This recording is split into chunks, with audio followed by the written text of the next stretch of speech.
Lbc Markets Report, the FTSE 100 has closed down 76 points at 73.89. The pound buys $1.29 and €1.16. Lbc weather: rain will spread eastwards across England, Wales and Northern Ireland tonight. Scotland staying mostly dry, a low of 5. A bright start in the far northeast tomorrow, otherwise cloudy with outbreaks of rain and drizzle at times, a high of 15 degrees. From Global's newsroom for LBC, I'm Holly Jones. This is LBC from Global, leading Britain's conversation. The Nigel Farage Show. Mr. Nigel Farage. Well, thank you, Donald. It's October the 31st, the day we were told over and over again we would be leaving the European Union, and we're not. So I was a bit disappointed by that and thought we'd debate that this evening. But I was cheered up because I got a very important phone call from someone. Well, let's call him Donald from Washington, shall we? And I started off by asking him whether he, as a Brexit supporter, was disappointed that the UK had not left the European Union. Well, I think Boris is, and I am, and you are. We're all disappointed. I think it's a good thing for the UK, the concept of what they're doing. I was in favor of it originally. Remember, I was out opening up Turnberry at the time, and we had a massive amount of press, more than you would normally have for opening a club. And I said that it was going to pass, and everybody laughed, and I was right, and you were right. Yeah. But it did. But it's been a long time since that day and the day of reckoning.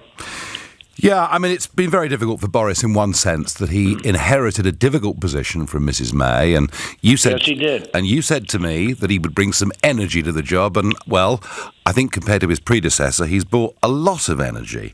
But he also picked up this deal that Mrs. May had tried to do, which was in fact a new EU treaty, and Boris has picked up that treaty and tried to improve it. I mean, has he spoken to you about the details of this deal? Yes, he has, and he also knows how difficult it is. He's in a very difficult position, and I think he's willing to do what nobody else would do. I also think he's looking very much at the United States because we can do much more in trade. You know, we're much bigger than we were when I took office. We've grown a tremendous amount, and China's gone in the opposite direction, as you know. We've gained trillions of dollars in value and worth, and they've lost trillions of dollars. So we're far and away the largest economy in the world, and we want to do trade with UK, and they want to do trade with us. And to be honest with you, this deal, under certain aspects of the deal, you can't do it. You can't do it. You can't trade. Well, I mean, we can't make a trade deal with the UK, and we can be... Because I think we can do many times the numbers that we're doing right now, and certainly much bigger numbers that you're doing under the European Union. Well, I'm like you. I know Boris wants to be very careful with that. Yeah, I mean, that's the problem. Because under certain ways we're precluded, which would be ridiculous. Yeah, frankly. That's the problem with this deal, is that, in fact, the next stage of our agonising negotiations with Brussels will not end until the end of 2022. They want to align us in regulatory terms. It's going to be very difficult. I mean, we've got a general election coming up. Is this the moment that Boris should just drop this deal and go for a clean break so we can start having serious conversations with you? Well, I don't want to tell Boris or you, because you've had a great impact on this, Nigel. You and I have become friends over the last couple of years, and you saw what was happening with my thing, just like you saw what was happening over there. You're like a great tea leaf reader. And I'd like to see you and Boris get together, because you would really have some numbers, because you did fantastically in the last election. And absolutely. He respects you a lot. I can tell you that. He respects you a lot. I don't know if you know that or not, but because I have no idea. You know, I have enough to do over here without having to worry about the psychology of two brilliant people over there, frankly. Well, if he drops the deal. He has a lot of respect and like for you. I wish you two guys could get together. I think it would be a great thing. I tell you what, if he drops this dreadful deal, fights the general election on the basis that we want to just have trade with Europe but no political interference, do you know what? I'd be right behind him, and let's hope he gets to that position. Now, against him, of course, the main rival is one Jeremy Corbyn, who I know didn't come along to see you at the state dinner when you were here. Now, Mr. Corbyn says... Well, he wasn't invited. I certainly didn't know he was invited. I mean, look, I don't know him. I'm sure he's a lovely man, but, he's of a different persuasion, to put it mildly. Well, perhaps he is. The opposite. He's at the opposite end. He says if we have a trade deal, Donald Trump, it'll be a Trump Brexit, and Trump will come and take over our National Health Service. What do you have to say to him? No, not at all. We wouldn't even be involved in that. No, we're trying to fix our health service. We all have our health service problems, and frankly, and you do over there, and we do. And one of the things that we're running so successfully on is how great a job I've done on healthcare. We've done a fantastic job. No, it's not for us to have anything to do with your healthcare system. No, we're just talking about trade. Your trade with us could be 4 to 5 times higher than it is right now. That would make your country much bigger economically than it is right now, and you're being held back by the European Union. So are other countries within the European Union. I mean, you have countries, Italy and others, that would do much better, frankly, without the European Union. But if they want to have a union, that's fine. But I think it's hurt your country. I also know for a fact, I mean, they're very tough people to deal with. I will tell you this. I told that to Boris. I said they're very, very difficult to deal with. And I have a magic wand. I could deal with them very easily. All I have to do is a certain step, and they'll be coming and dealing with me very easily. I always thought you had a little bit of a magic wand, too, but they never used it. You know what I'm talking about. I do. No, I do, and I'd love to have helped, but at the moment they've chosen not to use me in any of these negotiations. So we've got nothing to fear then if we do a trade deal with the USA. The NHS is not up for grabs, is what you're saying. And the other line I get is... I don't even know where that started. I don't even know where your healthcare system started with respect to us taking over your healthcare system. I mean, it's so ridiculous. I think Corbyn put that out there. But to even think, it was never even mentioned. I never even heard it until I went over to visit with the Queen, who, by the way, is a great, great woman.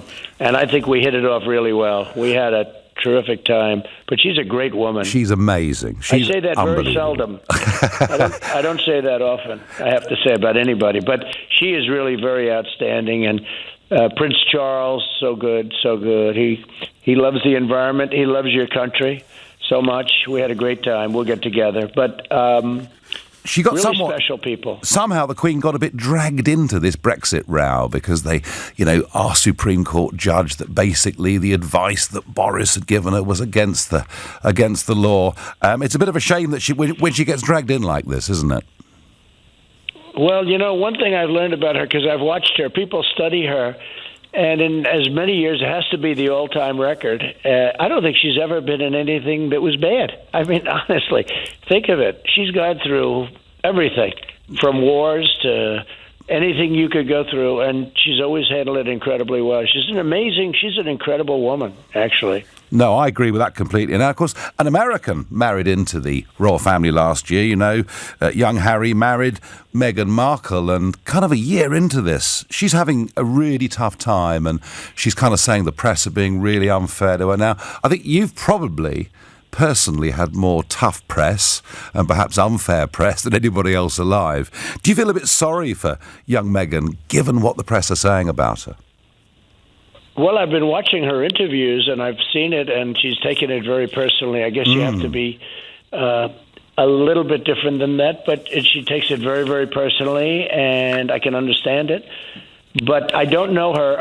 I will say I met Harry. He's great. I met him when I was over at that incredible... We had something that was so incredible recently. That was, 5 months ago now, how time flies. But I got to meet Harry, and he is really a fine young man. The whole family is. I think the whole family is terrific. It's a great family. So you really enjoyed that visit to the UK in June? No, I really did. And, I met the Queen as a second time. And the first time, everything is so perfect, and we got along so well. And I was supposed to be there for 16.3 minutes. I kid when I say that, but like 15 or 16 minutes. Everything was so precise, and I was there for more than an hour. And I came out, and the reason I was there is because we both had a great time, and she wanted me to stay, and I wanted to stay, and the First Lady was with us, and we had a great conversation, probably for an hour or thereabouts. And I came in, and the press said, He was there. He was extremely rude to the Queen. Well, no, I would have been rude if I left. If I would have said, I have to leave now. No, we had a fantastic time. We hit it off. And then actually people commented on it because in that great gala that we had, we sat next to each other. And she was smiling and having a good time, and I was smiling and having a good time. And it was just, really an incredible evening. But I was told that she enjoyed it, and I can tell you I enjoyed it. And you're supposed to come back, I think, in December, because there's going to be a big NATO summit here in December. Right. I'll be back in December. And there's some big conversations going on at the moment. The European Union very, very keen to build their own defence capabilities, whilst at the same time, I think you would say, not paying their way in NATO. Well, they're not. I mean, they're the European Union is not. Now, UK is. We are current. We're current. We're more than current. We're paying twice as much as we should be, and we're supposed to. We're really paying a big percentage of the total cost to the United States, which has been taken advantage of. But the UK is current. The European Union, if you look at many of those countries, it's very similar in makeup. There are right now in NATO 20 countries that are delinquent, meaning they owe a lot of money. Germany is the number one. They're down from 1 to 1.2 or 3% instead of 2%, and 2% is a very low number. There's supposed to be a 2%, which is a very low number. The United States is at 4%. And try and figure that one out. That we're more, and we're there to protect you. So, and you have a lot of things like Germany paying a lot of money to Russia for the pipeline and for energy. A tremendous amount of their energy will be coming from Russia, and that's all fine. But then we're supposed to protect them from Russia. So, how does that work? So there's a lot of difficulty with that whole situation, and we'll see how it works out. I hope it works out.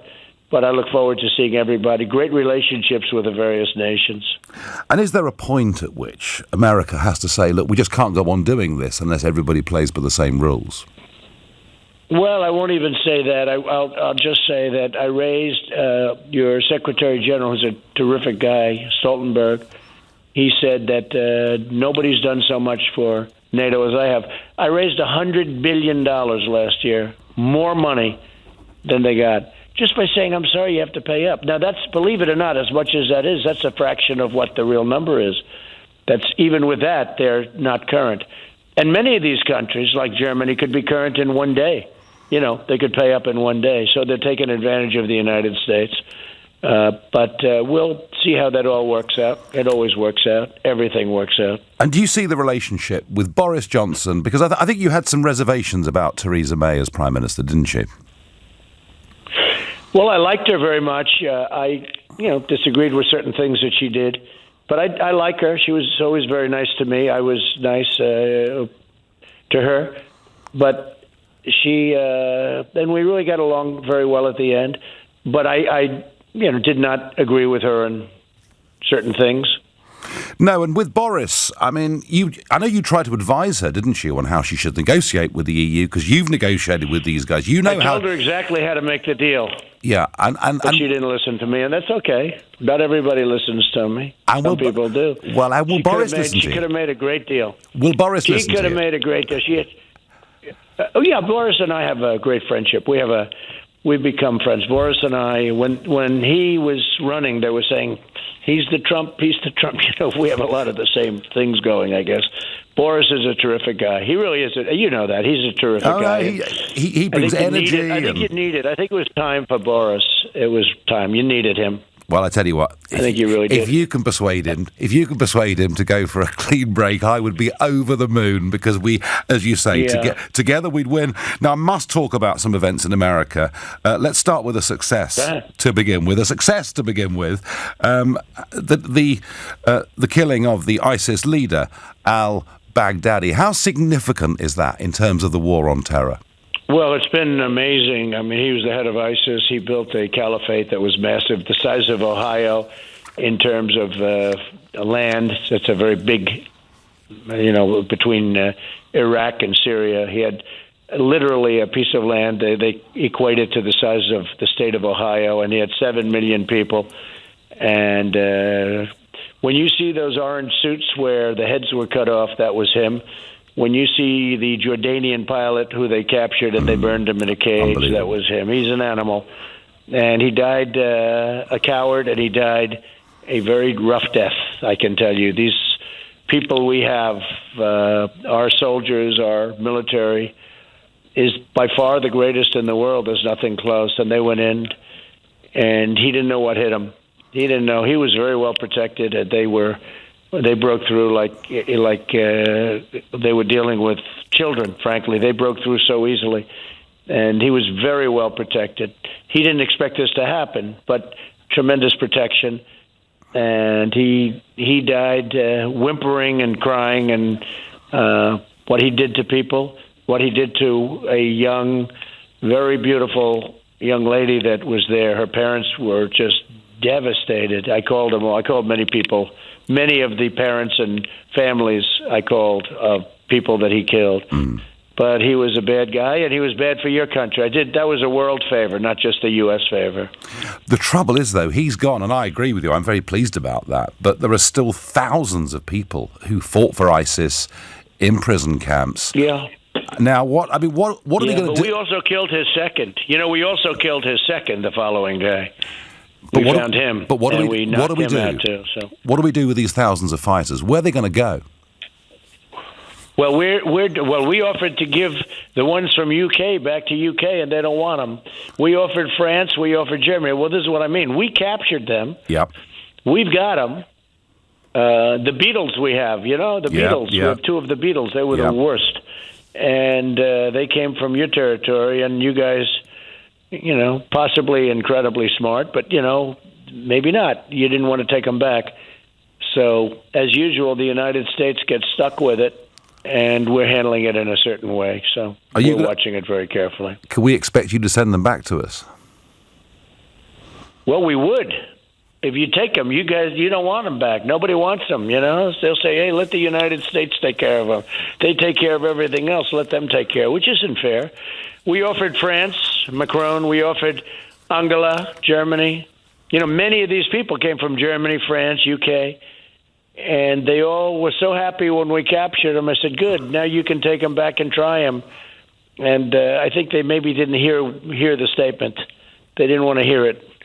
Well, that could be a problem that Boris has to. Boris may have to deal with that problem if he gets re-elected in this campaign. And the other big issue that made huge news was, of course, the horrible road death that we saw, of course, back in the summer of this year, young Harry Dunn. And I know that you tried to horrible, and you tried to broker a meeting, didn't you, in the White House between? Well, I had a meeting set up, but all of a sudden, I guess lawyers got involved.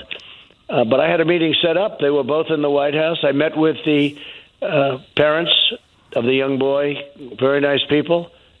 And I had watched them. And the reason I did this is for Boris, actually. Boris called. He said, would it be possible for you to do something? Okay. I met with the young lady that was driving the car, and she had a very compelling story to tell. And then they were in separate rooms. And when I wanted to introduce them to each other so they could really grieve together, the parents didn't want to meet her. So, and yet, when I watched them being interviewed in UK, they very much wanted to meet her. So I don't know what went. I guess things happen, things change. But that was disappointing. She was in the next room. That was disappointing. No, she was in the next room. Yeah, no, I know she was. She was willing to meet. I know she wasn't. Today, the British police have actually interviewed her about the incident. I mean, are there circumstances here, if Boris asked, where she could come back to the UK to face charges? Well, I'd have to see what the final facts are, and I'll take a look at the final facts. Okay. She's represented by a lawyer. As you know, the parents are represented by a lawyer. And from the time I talked to Boris to the time I met with them, but they were both right next to each other in the White House. I was in the Oval Office with the parents, and the young lady was in a room right next to the Oval Office, but the parents decided, in their wisdom, and it's certainly their choice, not to see her. Yes. I can understand that too. Yes. No.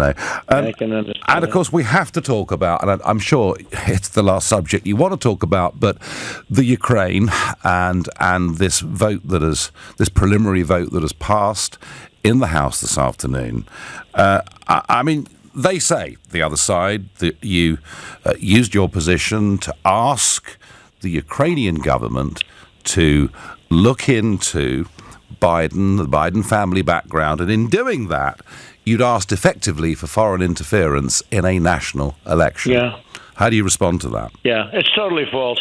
We have a transcript. There was an exact transcript of the meeting. And anybody that reads the transcripts understands it was a perfect phone call with the Ukrainian president, who's a very fine man, a very nice person.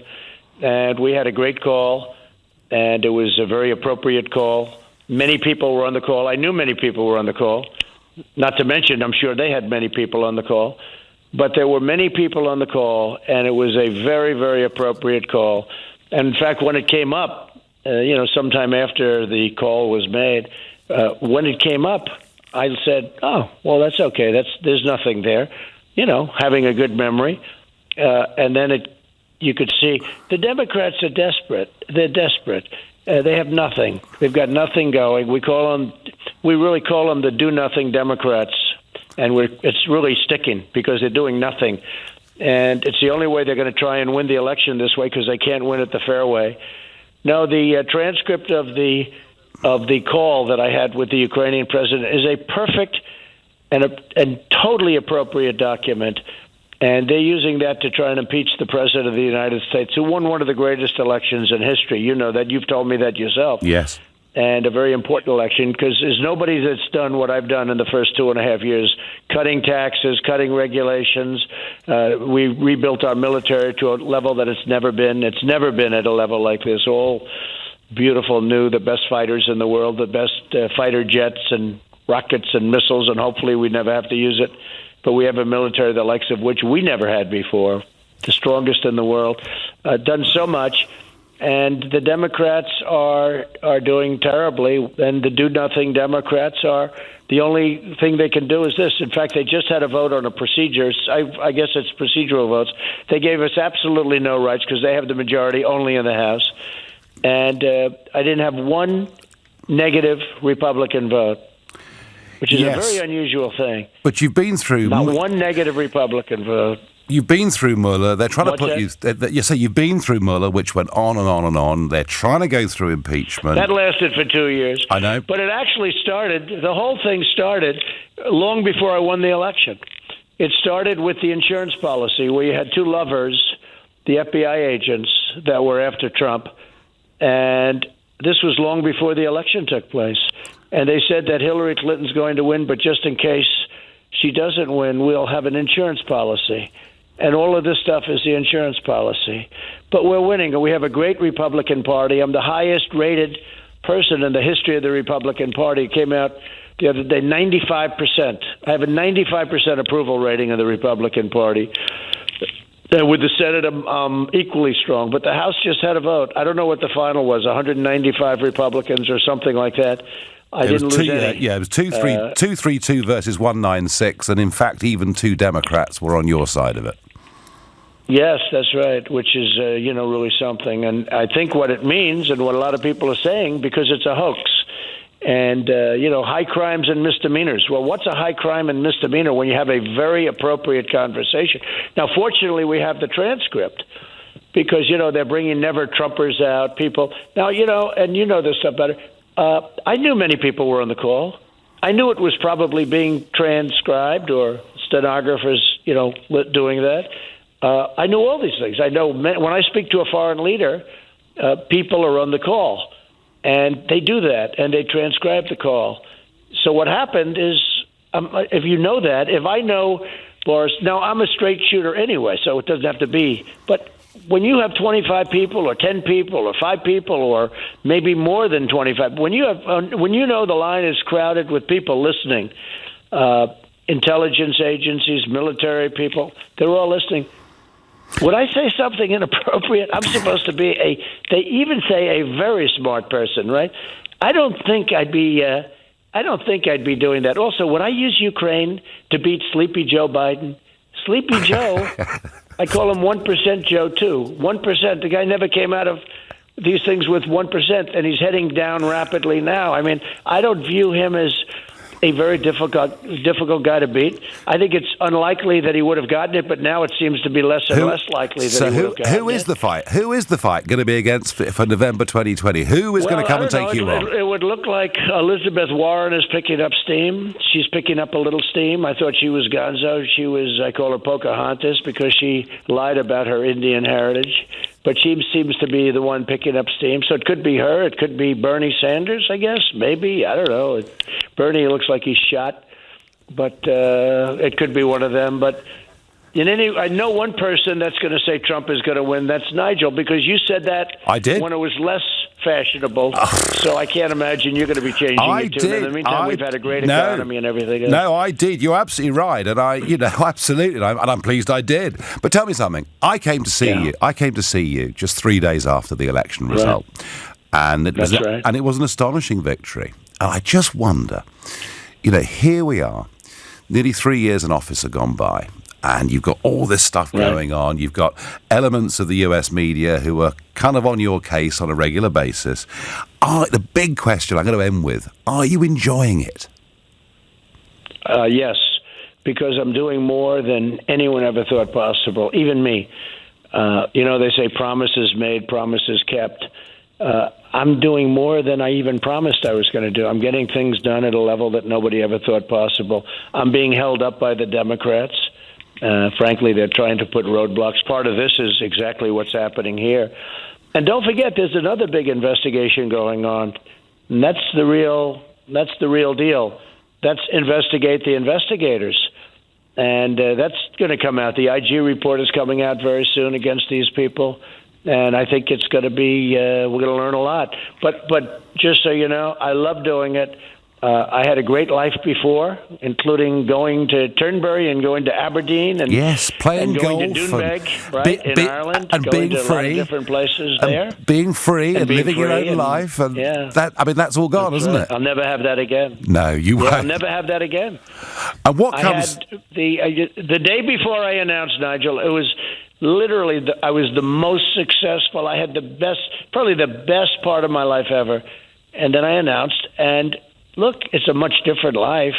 It's tougher, but it's something, you're the president of the United States. I have great relationships with many of the leaders, including Boris. He's a fantastic man, and I think he's the exact right guy for the times. And I know that you and him will end up doing something that could be terrific. If you and he get together, it's, unstoppable force. And Corbyn would be so bad for your country. He'd be so bad. He'd take you in such a bad way. He'd take you into such bad places. But your country has tremendous potential. It's a great country. Don't forget, my mother was born in Stornoway, right? Yeah. So that's big. That's called the real deal Scotland. Okay, that's not on the fringes, right? That's called. She was from Scotland, and she was proud of it. She'd go back every year. She loved it. So we have some great things, and I love what I'm doing. And tell me, what will happen first? Brexit or Donald Trump's re-election? That's a tough one. Well, I think Brexit will happen first, because we don't have till, we're November 3rd of next year, so that's in a year. Hard to believe. It's 1 year, that's all, You for those first couple of days, you say it'll never happen, but all of a sudden time goes by. No, I think Brexit will happen first.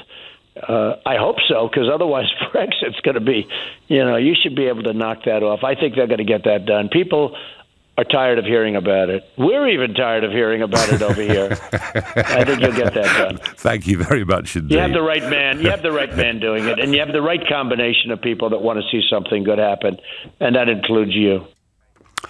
That was Donald Trump, and saying again that he likes Boris Johnson very much, making it clear that they talk together a lot on issues, and in particular the attempt to broker the meeting between the parents of Harry Dunn and Anne Secoulis.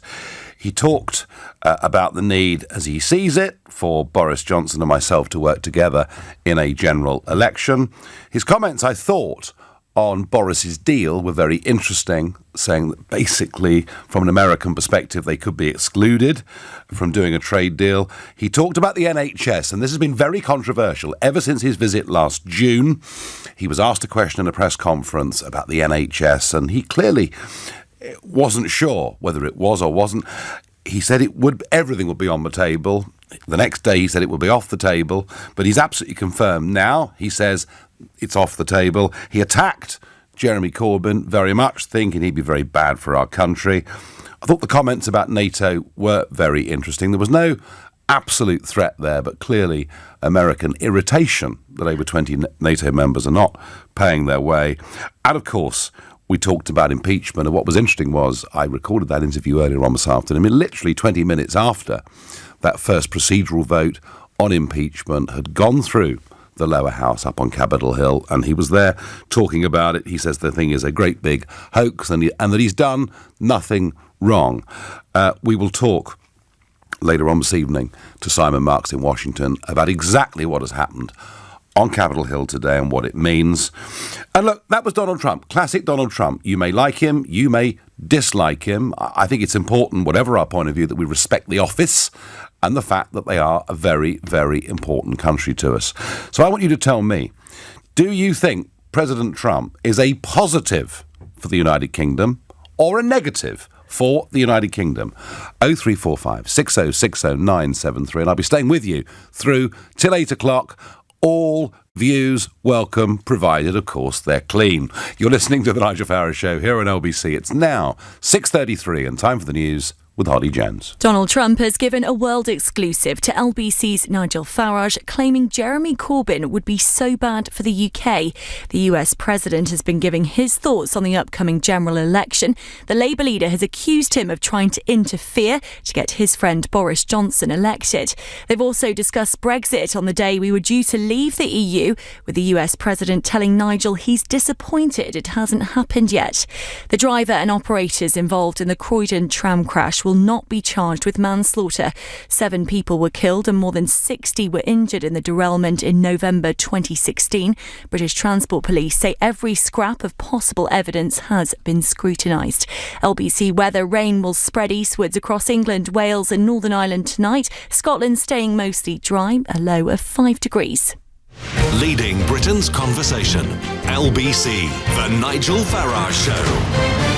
So you've heard the 45th President of the USA, Donald Trump, or Donald from Washington, as he would normally be referred to as an LBC caller. What do you think? Is he a good thing for this country? Is he a bad thing for this country? Did you find the things that he said believable, unbelievable? How do you think he's doing as president? How much do you think impeachment will affect him? I'm really happy to get all opinions. Let's go firstly to Brussels and speak to Sharon. Good evening, Sharon. Good evening, Nigel. So what do you make of it? I think there are a couple of things that are a little bit difficult to accept because right now the Chinese economy is larger than the US economy. And as far as our trade is concerned, the UK, half of our exports go to other European countries. And so moving from around 10% of our exports, which go to the US, to move it up to half is a very big, tall order.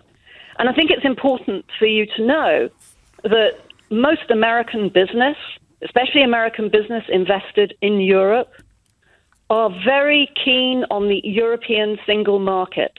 The European single market is one of the reasons why American companies invest, particularly in the UK, that's, because of the language ability. Sharon, that's a slightly tangential argument. You mentioned the trade figures. About 40% of our overall trade is with our neighbours, not 50, but it's still a very, very important amount. And what Trump was saying, rightly or wrongly, you can believe him or disbelieve him, is that he thinks it's got the potential to increase 4 or 5-fold. You find that difficult to believe, yeah?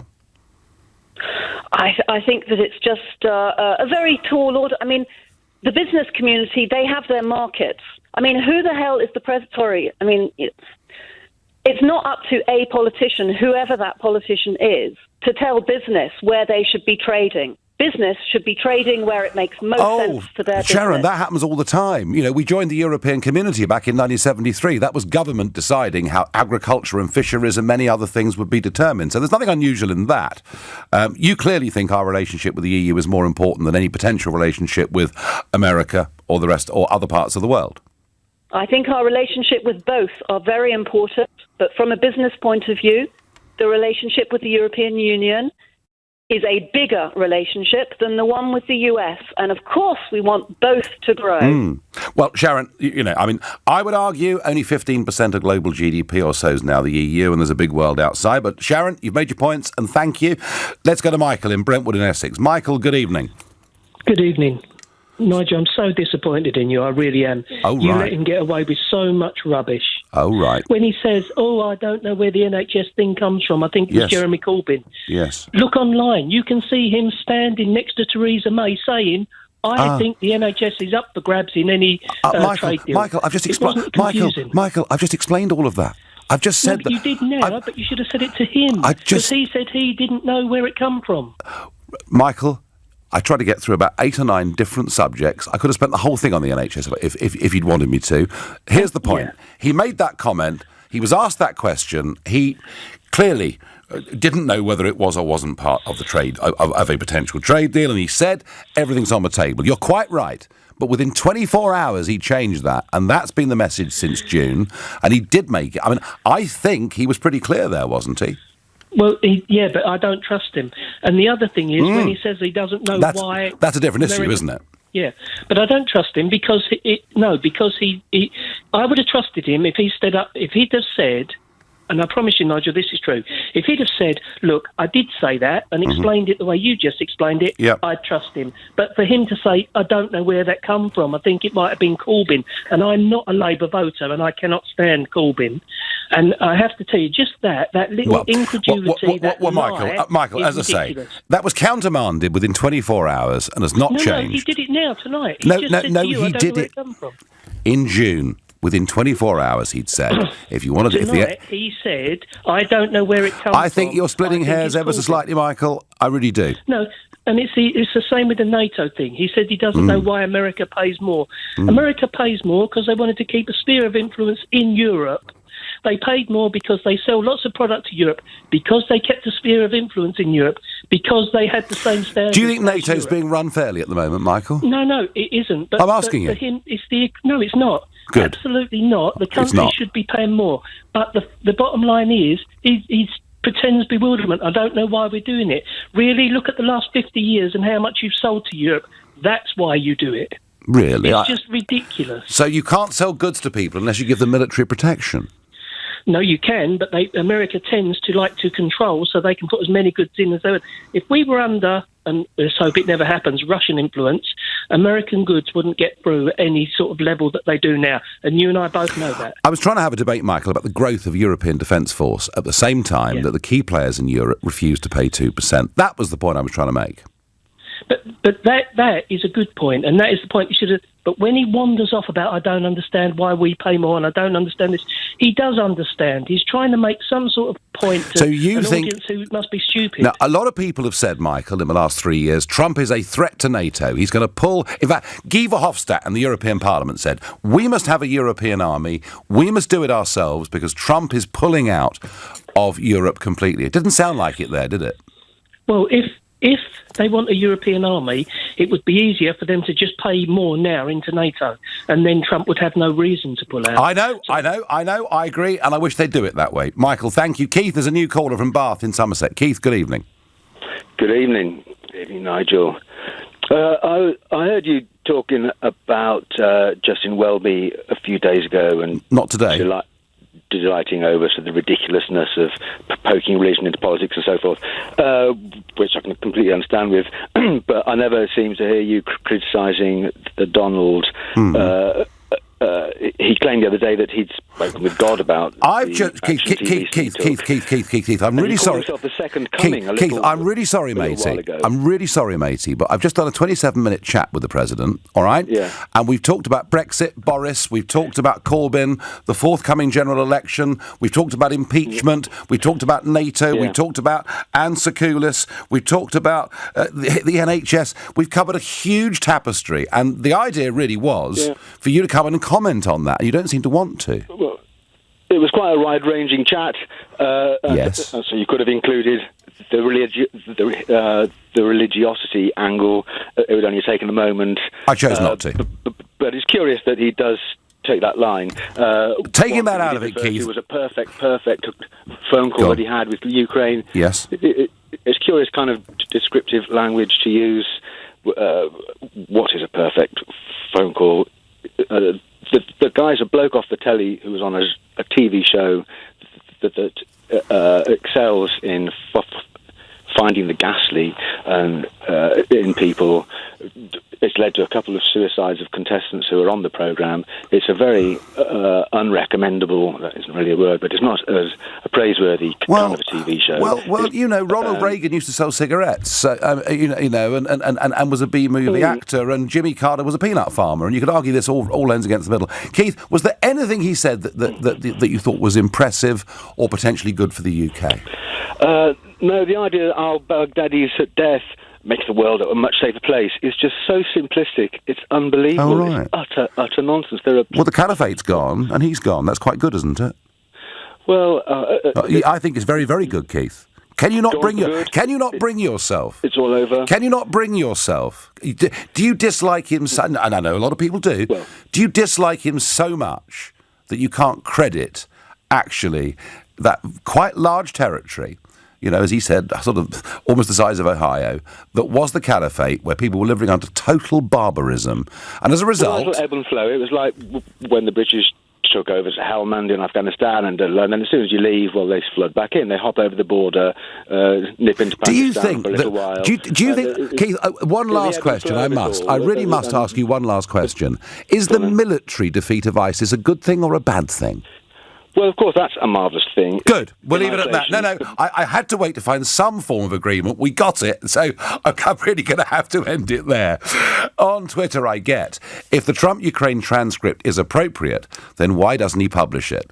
Well, if this impeachment proceeding moves to the next stage, it will all be out in the open and it will all be public. Not sure if you noticed, he's under investigation, not just for impeachment. Well, OK, Jack, you don't like the bloke, you call him a long list of names, you don't like him, you think he's a misogynist, a xenophobe, blah, blah, blah. Fine, OK, fine. But I did touch on the impeachment thing, and we're going to have a longer conversation about it with Simon Marks from Feature Story News. That'll come up just after 7 o'clock. For now, you're listening to The Nigel Farage Show here on LBC, and it's 6:45. Time for the news headlines with Holly Jones. Jeremy Corbyn has accused Donald Trump of trying to interfere in Britain's election after the US president gave a world exclusive to LBC's Nigel Farage, saying the Labour leader would be so bad for the country. The US president also says he's disappointed Brexit hasn't happened yet on the day we were due to leave the EU. There won't be any charges brought against the driver or operator involved in the Croydon tram crash in 2016. LBC weather: rain will spread eastwards across England, Wales and Northern Ireland tonight. Scotland staying mostly dry, a low of 5 degrees.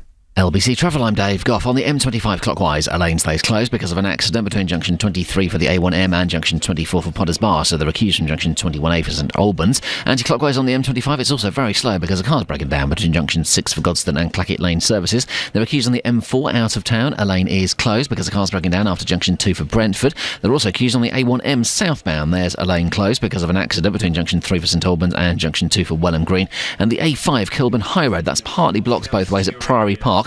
It's because of an accident, so there are queues going past. This is LBC.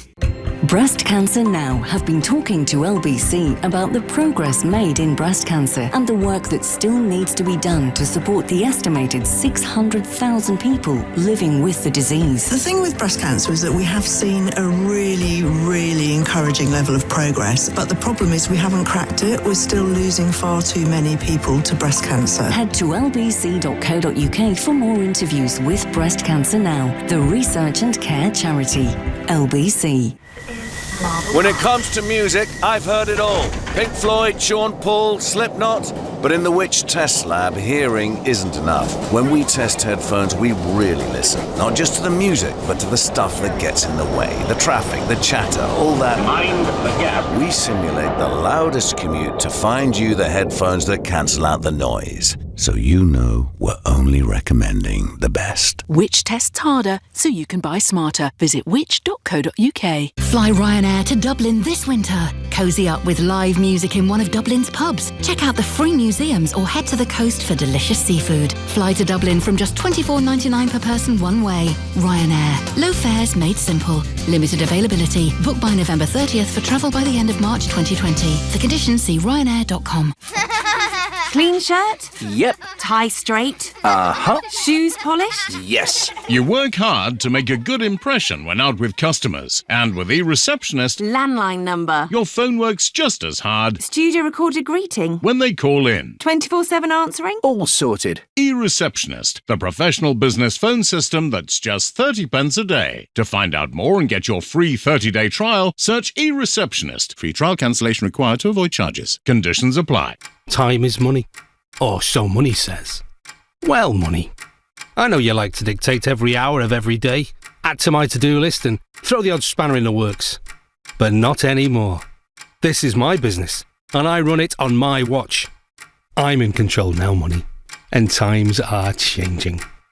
Save time with instant business invoicing, now on the Barclays app. Search Barclays Business and make money work for you. Must have a Barclays business account. T's and C's apply. Brighten up your home with 3 for 2 on all Dulux and Crown coloured emulsion. Homebase feels good to be home. Terms at homebase.co.uk. The world's longest wedding dress was longer than the Grand National Racecourse. Think that's big? This Friday, the Euro Millions jackpot is a colossal £69 million. 69 million! Now that's big! Euro Millions from the National Lottery. Amazing starts here. Estimated jackpot rules and procedures apply. Players must be 16 or over. Anyone that's finished a marathon or held a newborn will know that although you're not the first to experience it, the feeling is no less special. Just like an approved used Audi. Especially now, with deposit contributions from £300 to £5,000 on selected models until 31st of October at 10.9% APR representative, an Audi doesn't have to be new to be everything you dreamed of. Search Audi approved. Audi. Vorsprung durch Technik. With Solutions Personal Contract Plan, 18s and over, subject to status, for approved used Audis bought before 31st of October 2019 from participating centres. Excludes TT, R8, S and RS models. Indemnities may be required. Audi Financial Services. This is LBC, the Nigel Farage Show. Call 0345 6060 973. Text 84850. Tweet at LBC using the hashtag Farage on LBC. Before the break, I was asked why was it that Trump had not published a transcript of the telephone conversation between him and the Ukrainian president. And I've had other people texting and tweeting following on that lead, and I made a mistake on that. It has been published. He has published it. It is in the hands of the elected officers on Capitol Hill. It has been published. Sorry, but got to get that right. OK, what did you make of the interview? Is he a good thing or a bad thing for this country? Let's go to Adam, who is a new caller from Littlehampton. Good evening, Adam. Good evening, Nigel. Very good to speak to you. Good to speak to you. So what did you make of what he had to say? Well, very... As you'd expect, he's the President of the United States, so his answers are going to be very vague on certain topics, etc. However, I would like to hit on that NHS topic. Yes. With the churn of the rumour mill at the moment is going at million rates and knots at the Momentum HQ. Mm-hmm. I'm sure. President Trump is right. It's just another grab at, let's try and find anything we can, make a mountain out of a molehill. when it comes down to business, they're always going to choose a good deal, something that's value for money, over, something that's not.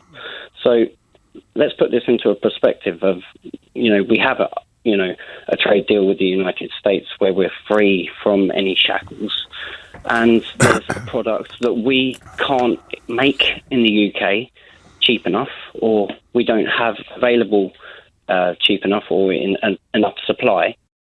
Is there a better supply? Could there be something done? Now, it's all down to value for money. Like the caller from Brussels said, it's all down to value for money. Choose the best deal. And if there's a good deal in front of the NHS, they've got to use value for money as the first, Yes, okay, Adam, is it going to treat the I understand illness, that. etc. I understand that. But this is the argument, isn't it, I think, in many ways, about Labour keeps saying the privatisation of the NHS, even though, of course, it was the Labour Party themselves who privatised quite a chunk of it, something they seem to have completely forgotten. And when Trump, because I had a previous caller that questioned this, when Trump said that the NHS would not be part of this trade deal, was that the message that you got, Adam? Yes, definitely. But if there is a product, and we all know there's certain medicines that are in real short supply. Then if there is a company that can supply and fill that gap. Okay. I think if it comes to buying products, if they're the right products at the right price, we should buy them wherever we choose to buy them. I agree with that. Adam, I'm going to move on to Jason. He lives in Grays in Essex. Jason, good evening. Hi, good evening. Good evening. How bloody dare you, Nigel? Oh, gosh, if you're going to... I tell you what, I said, Jason, no. No, I really... do you know what? I'm not bothering. You come on, you use bad language. It's really boring for the listeners. One more chance at a civil conversation or we'll get rid of you, all right? All right, a few years ago, yes, Obama made one statement to a press conference. Yes. And you absolutely flipped out, you hypocrite. You absolutely flipped out, and then you invite Donald Trump on your show to sit there bigging up Boris Johnson at the beginning of a general election campaign. You were crying about how the Americans should not interfere in British political decisions. And yet here you are, sitting with him on your show. You talked about the NHS. You did not talk about food standards. You did not talk about the fact that Americans still use formaldehyde in cosmetic makeups, and that's banned in the European Union. Jason, I tell you what, Jason, no, Jason, you came on to make a point, you've made it. I've no doubt you could speak for many hours because you're that angry. But let's just respond to the point you made. When Obama came and spoke in the referendum, I was very surprised at that level of political interference. I was very surprised, in fact, at what he said. I thought it was pretty insulting. But a couple of points back here. Number one, I'm not the Prime Minister, all right? Number two, we're not on the campaign trail yet. Very nearly, but we're not yet. Number three, we have European leaders interfering in our politics every single day. And surely, Jason, most importantly, actually the game has changed here now because Obama broke the precedent, and now it has become normal to comment on elections in other countries. Is that not the case? Oh, you know that's rubbish. You know that's complete rubbish. No, I don't actually. It's happening all the time. On British politics. The Europeans are not commenting on British politics. Every day. They're commenting on European they politics. are. Have you heard Guy Verhofstadt? Have you listened to him? Yeah, have you listened to yourself commenting on other people's politics around the world? You've got to focus on the issues. Well, I've been a member of the European Parliament for 20 years, haven't I? So therefore, very difficult for me to comment on European politics. Not that many people would notice, since you don't turn up very often. Oh, dear. Jason, you're so boring. Goodbye. Let's go to Twickenham and speak to Bradley, who may be civil, he may not, I don't know. Bradley, good evening. Good evening, Nigel. Welcome. So what did you make of Trump's comments? Do you know what? I think the guy is very, very sort of severe, laid back. He sounds like a really easy guy to talk to. Almost like when you're having his interview with him, it's almost like he forgot he was having an interview and just having a normal chat with you, you know? I mean, you see him on telly as this big man, he stands his ground because he has to. You know, he can't show weakness when being the president of America. And I think, you know, I think the guy's got a lot of compassion. With the NHS, I totally believe him because, you know, like he said, he's got trouble with his own health service. Why would he be interested in ours? You know, that's for us to deal with. Yeah, Bradley, I think, listen, I can see very clearly it is not on the table, and I think that's quite an important political point that has emerged from that conversation. On the human side of things, yeah, when he's doing debates against Hillary, or he's on the big stage, or he's having a press conference in the White House, he does come across in a very, very strong way. But I can assure you, in real life, he is a normal human being with some of the good attributes and some of the bad attributes that we all have as human beings. Family, very, very central to him. Good relationship with his children.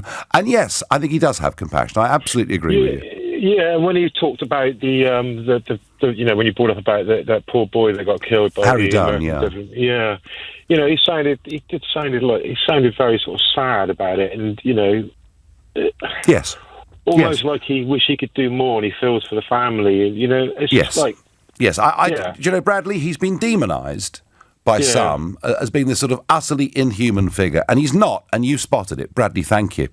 And later on tonight, the lawyer representing the family of Harry Dunn will be giving his thoughts on what President Trump said. He'll be talking to Tom Swarbrick here on LBC sometime after 10 o'clock. So we'll keep that story going. And it was interesting, wasn't it? Because I did say, I mentioned the extradition word, and I wondered whether, because of diplomatic immunity, because of her husband's job, whether it would be relevant. But the president did say he would look at it on the full merits of the case. Many thanks for presenting that interview with POTUS. I was very impressed that he spoke freely and completely unscripted, very natural and refreshing to hear such frankness from the most powerful man in the world. Well done. Well, thank you for that. And actually, do you know something? We do know each other quite well. We do talk on the phone. I nearly saw it. I've just missed him by about 10 minutes on Tuesday. So he is someone I meet. He is someone I talk to. And I think what you got there was Donald Trump. That is who he is. That is what he thinks. I think it was a very honest interview. That's my view. But on 0345 6060 973, you can completely tear me to pieces on that. But please, can we not swear?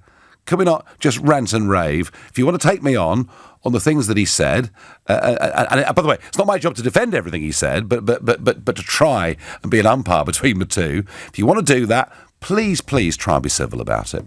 Bernie is calling from Manchester. Good evening, Bernie.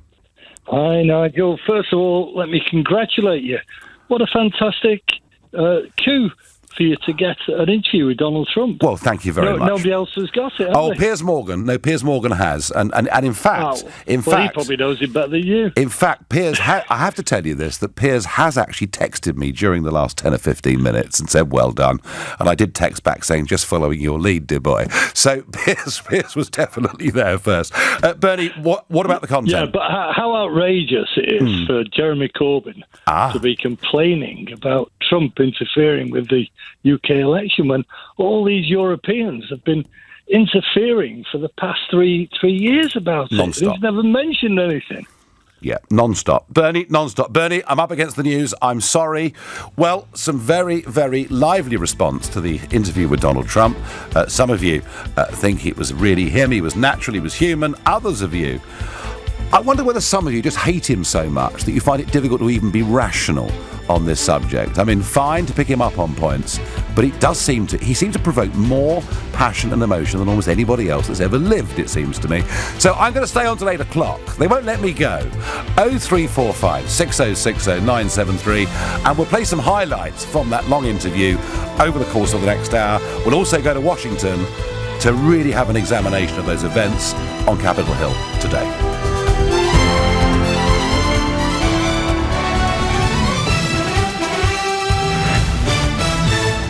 On your radio, on Global Player, and Play LBC. Leading Britain's conversation.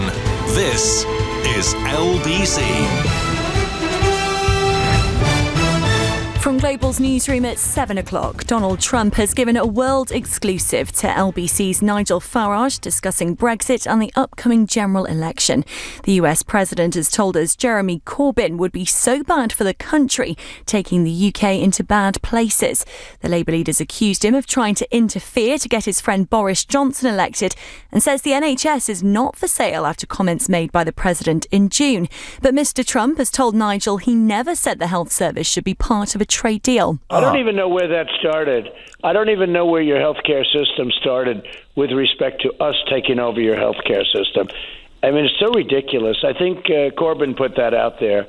But to even think, it was never even mentioned. I never even heard it until I went over to visit with the Queen. The interview comes after the House of Representatives voted to formalise the impeachment inquiry against him. The president is accused of pressuring Ukraine to uncover damaging political information about his rival Joe Biden. And he's told Nigel it's a witch hunt against him. It's totally false. We have a transcript. There was an exact transcript of the meeting. And anybody that reads the transcripts understands it was a perfect phone call with the Ukrainian president, who's a very fine man, a very nice person. And we had a great call. Party leaders have started their general election campaigns. Jeremy Corbyn and Boris Johnson have blamed each other for the UK's failure to leave the EU today as planned. But Shadow Chancellor John McDonnell has told LBC Labour would deliver. Brexit has to be dealt with, and that's what we'll do. We've set out very clearly how we do it. We'll go back to the people and let the people decide, full stop, on a credible option, but also on the opportunity to remain as well. That's Brexit. How we'll deal with it. The Prime Minister says a Conservative government would pass an agreement by the end of January, while the Lib Dems say they'll cancel Brexit completely. Prosecutors have confirmed no one will be charged over the Croydon tram crash, which killed 7 people. More than 60 were injured when the service derailed at nearly 4 times the speed limit in 2016.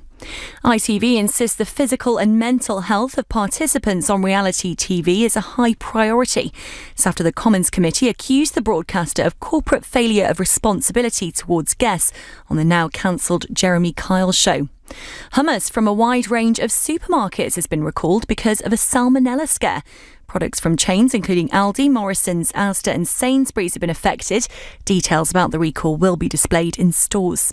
The Lbc Markets Report, the FTSE 100 has closed down 76 points at 73.89. The pound buys $1.29 and €1.16. LBC weather: rain will spread eastwards across England, Wales and Northern Ireland tonight. Scotland staying mostly dry, a low of 5. A bright start in the far northeast tomorrow. Otherwise cloudy with outbreaks of rain and drizzle. A high of 15 degrees. From Global's newsroom for LBC, I'm Holly Jones. This is LBC from Global, leading Britain's conversation. The Nigel Farage Show.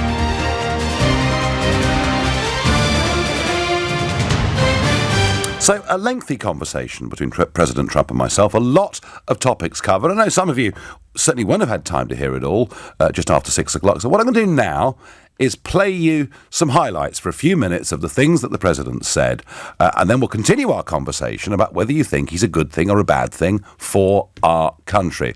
So let's hear these. And I sort of started off, really, I guess the most important question was whether Boris Johnson had spoken to him about his Brexit deal. Yes, he has, and he also knows how difficult it is. He's in a very difficult position, and I think he's willing to do what nobody else would do. I also think he's looking very much at the United States because we can do much more in trade. You know, we're much bigger than we were when I took office. We've grown a tremendous amount, and China's gone in the opposite direction, as you know.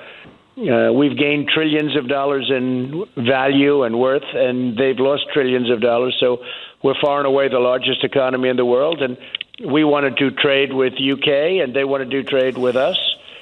And to be honest with you, this deal, under certain aspects of the deal, you can't do it. You can't do it. You can't trade. Well, I mean, we can't make a trade deal with the UK, and we can be... Because I think we can do many times the numbers that we're doing right now, and certainly much bigger numbers that you're doing. Corbyn says. Well, he wasn't invited. I certainly didn't know he was invited. I mean, look, I don't know. I'm sure he's a lovely man, but, he's of different persuasion, to put it mildly. Well, perhaps he is. The opposite. He's at the opposite end. He says if we have a trade deal, Donald Trump, it'll be a Trump Brexit, and Trump will come and take over our National Health Service. What do you have to say to him? No, not at all. We wouldn't even be involved in that. No, we're trying to fix our health service. We all have our health service problems, and frankly, and you do over there, and we do. And one of the things that we're running so successfully on is how great a job I've done on healthcare. We've done a fantastic job. No, it's not for us to have anything to do with your healthcare system. No, we're just talking about trade. your trade with us could be 4 to 5 times higher than it is right now. That would make your country much bigger economically than it is right now. He's gone, and I agree with you. I'm very pleased about that. But there are still thousands of people who fought for ISIS in prison camps. Yeah. Now, what are they going to do? We also killed his second. We also killed his second the following day. We found him. But what do we do? What do we do with these thousands of fighters? Where are they going to go? Well, we offered to give the ones from UK back to UK, and they don't want them. We offered France. We offered Germany. Well, this is what I mean. We captured them. Yep. We've got them. The Beatles we have, the Beatles. We have 2 of the Beatles. They were the worst. And they came from your territory, and you guys, possibly incredibly smart, but, maybe not. You didn't want to take them back. So, as usual, the United States gets stuck with it. They say, the other side, that you used your position to ask the Ukrainian government to look into the Biden family background, and in doing that, you'd asked effectively for foreign interference in a national election. Yeah. How do you respond to that? Yeah, it's totally false. We have a transcript. There was an exact transcript of the meeting. And anybody that reads the transcripts understands it was a perfect phone call with the Ukrainian president, who's a very fine man, a very nice person. And we had a great call, and it was a very appropriate call. Many people were on the call. I knew many people were on the call. Not to mention, I'm sure they had many people on the call. But there were many people on the call, and it was a very, very appropriate call. And in fact, when it came up, sometime after the call was made, when it came up, I said, "Oh, well, that's okay. There's nothing there." Having a good memory, and then you could see the Democrats are desperate. They're desperate. An American married into the royal family last year. Young Harry married Meghan Markle, and kind of a year into this, she's having a really tough time, and she's kind of saying the press are being really unfair to her. Now, I think you've probably personally had more tough press and perhaps unfair press than anybody else alive. Do you feel a bit sorry for young Meghan, given what the press are saying about her? Well, I've been watching her interviews, and I've seen it, and she's taken it very personally. I guess you have to be a little bit different than that, but she takes it very, very personally, and I can understand it. But I don't know her. I will say I met Harry. He's great. I met him when I was over at that incredible. We had something that was so incredible recently. That was 5 months ago now. How time flies! But I got to meet Harry, and he is really a fine young man. The whole family is. I think the whole family is terrific. It's a great family. And tell me, what will happen first? Brexit or Donald Trump's re-election? That's a tough one. Well, I think Brexit will happen first. Yeah, because we don't have till we're November 3rd of next year, so that's in a year. Hard to believe. It's 1 year. That's all. You for those first couple of days, you say it'll never happen, but all of a sudden time goes by. No, I think Brexit will happen first. I hope so, because otherwise Brexit's going to be, you should be able to knock that off. I think they're going to get that done. People are tired of hearing about it. We're even tired of hearing about it over here. I think you'll get that done. So British politics obviously dominated very much by Brexit. American politics has been dominated now for some time by talk of impeachment. It all goes back to the Ukraine. And I'm going to have a conversation about that and other things right now before we get back to your calls with Simon Marks, LBC's US correspondent, live from Washington, D.C. The second phone call from D.C. today, Simon. Hello. Hello, Nigel. I was very sorry to miss you this week. We were airships passing in the night. We were. Yeah, I was there for a couple of days, as you know. And of course, impeachment, very much the talk of the town. We've had this first procedural vote, but can you just explain, please, to LBC listeners exactly where we are with this process? Yes, absolutely. I mean, this was a big day here in Washington, D.C., which is why it was such a propitious day for you to get the chance to talk to President Trump there. Absolutely. By a vote of 232 to 196, the House of Representatives, where, of course, the Democrats are in the majority, voted essentially to advance the impeachment process. They set the rules for what will now be public public hearings on camera where some of the senior Trump administration officials and former senior Trump administration officials that have already trekked up to Capitol Hill, in some cases to offer very damaging legal depositions about what went on in that telephone call with President Zelensky, that President Trump, and in his interview with you again, he insisted it was a perfect call. Mm-hmm. Well, many of them say it was anything but a perfect call. They say there was a very clear quid pro quo contained not just in the call, but in the entire policy towards Ukraine, whereby Donald Trump was withholding military assistance from the country in exchange for what he wanted, which was dirt being dug up on Joe Biden. So now the Democrats have secured a vote that will allow public hearings to take place, at which Republicans will get some degree of a capacity to cross-examine witnesses, though not, as you know, as much of a degree to cross-examine as they want.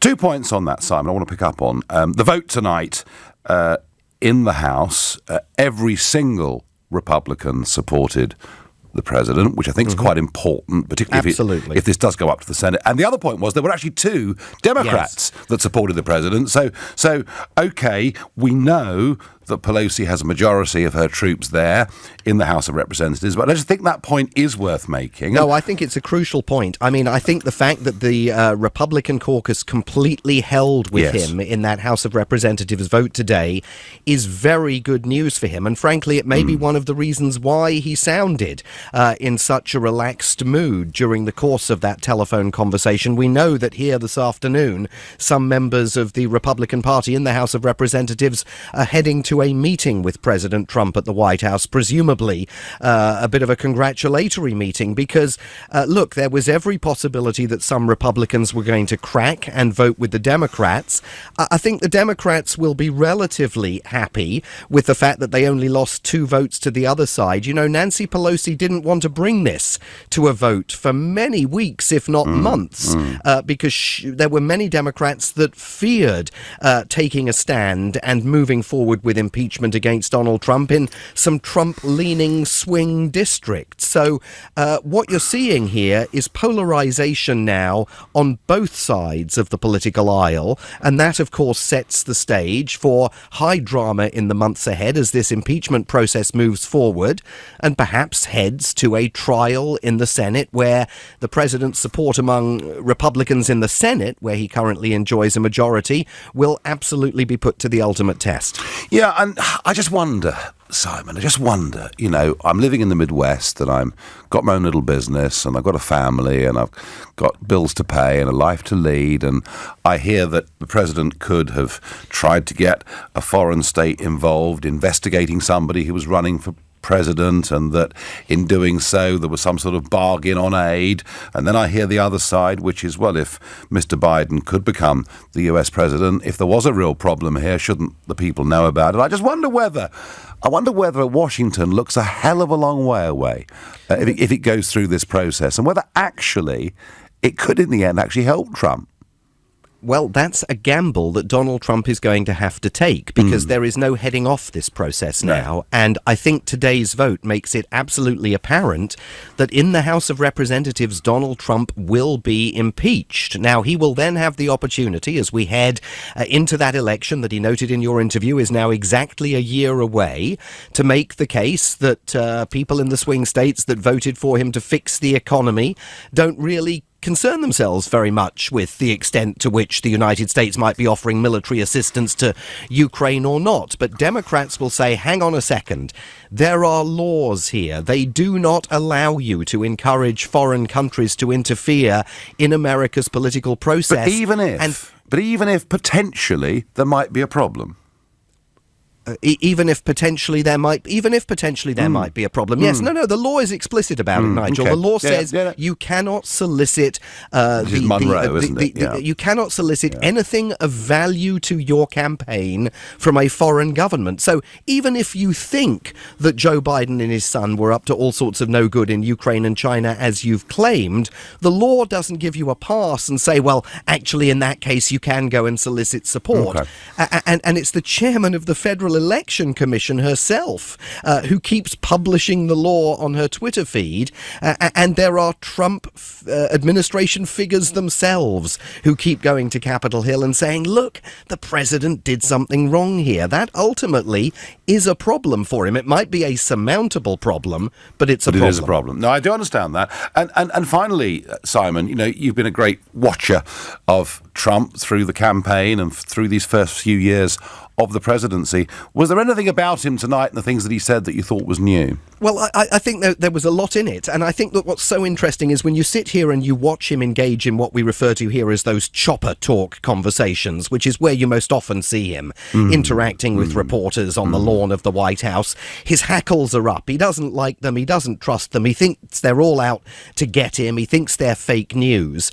In a conversation like the one he had with you, and you and I both know this. He knows you. You're friends. He considers you political and philosophical soulmates. He is much more relaxed. And so some of the things that we learnt there that we didn't know, and in no particular order, he made it absolutely apparent that he thinks it's likely, given the current lay of the land, that he'll be facing off against Elizabeth Warren in next November's election. He thinks Joe Biden and Bernie Sanders are all over. He's never said that explicitly before. He did reveal, and I don't think we knew this before either, that he had met Anne Sekulis when she was in the White House, preparing for that meeting with Harry Dunn's parents that didn't take place. We knew that she was there. We knew she was in the room next door. We did not explicitly know that she had met the president when she went to the White House.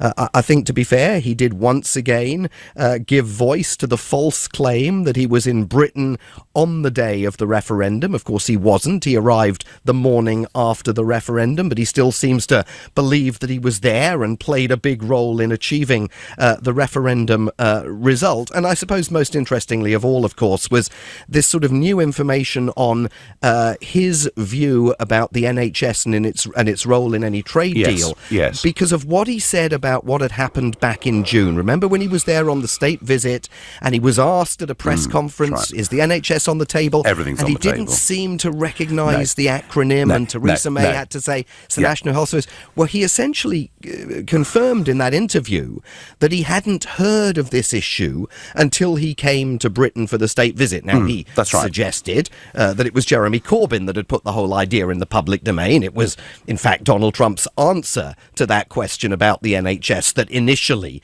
put it into the public domain before he walked it back. But I think it is pretty clear now that when that question was initially asked of him, he didn't fully understand the gravity of the answer that he was giving at the time. Yeah, I mean...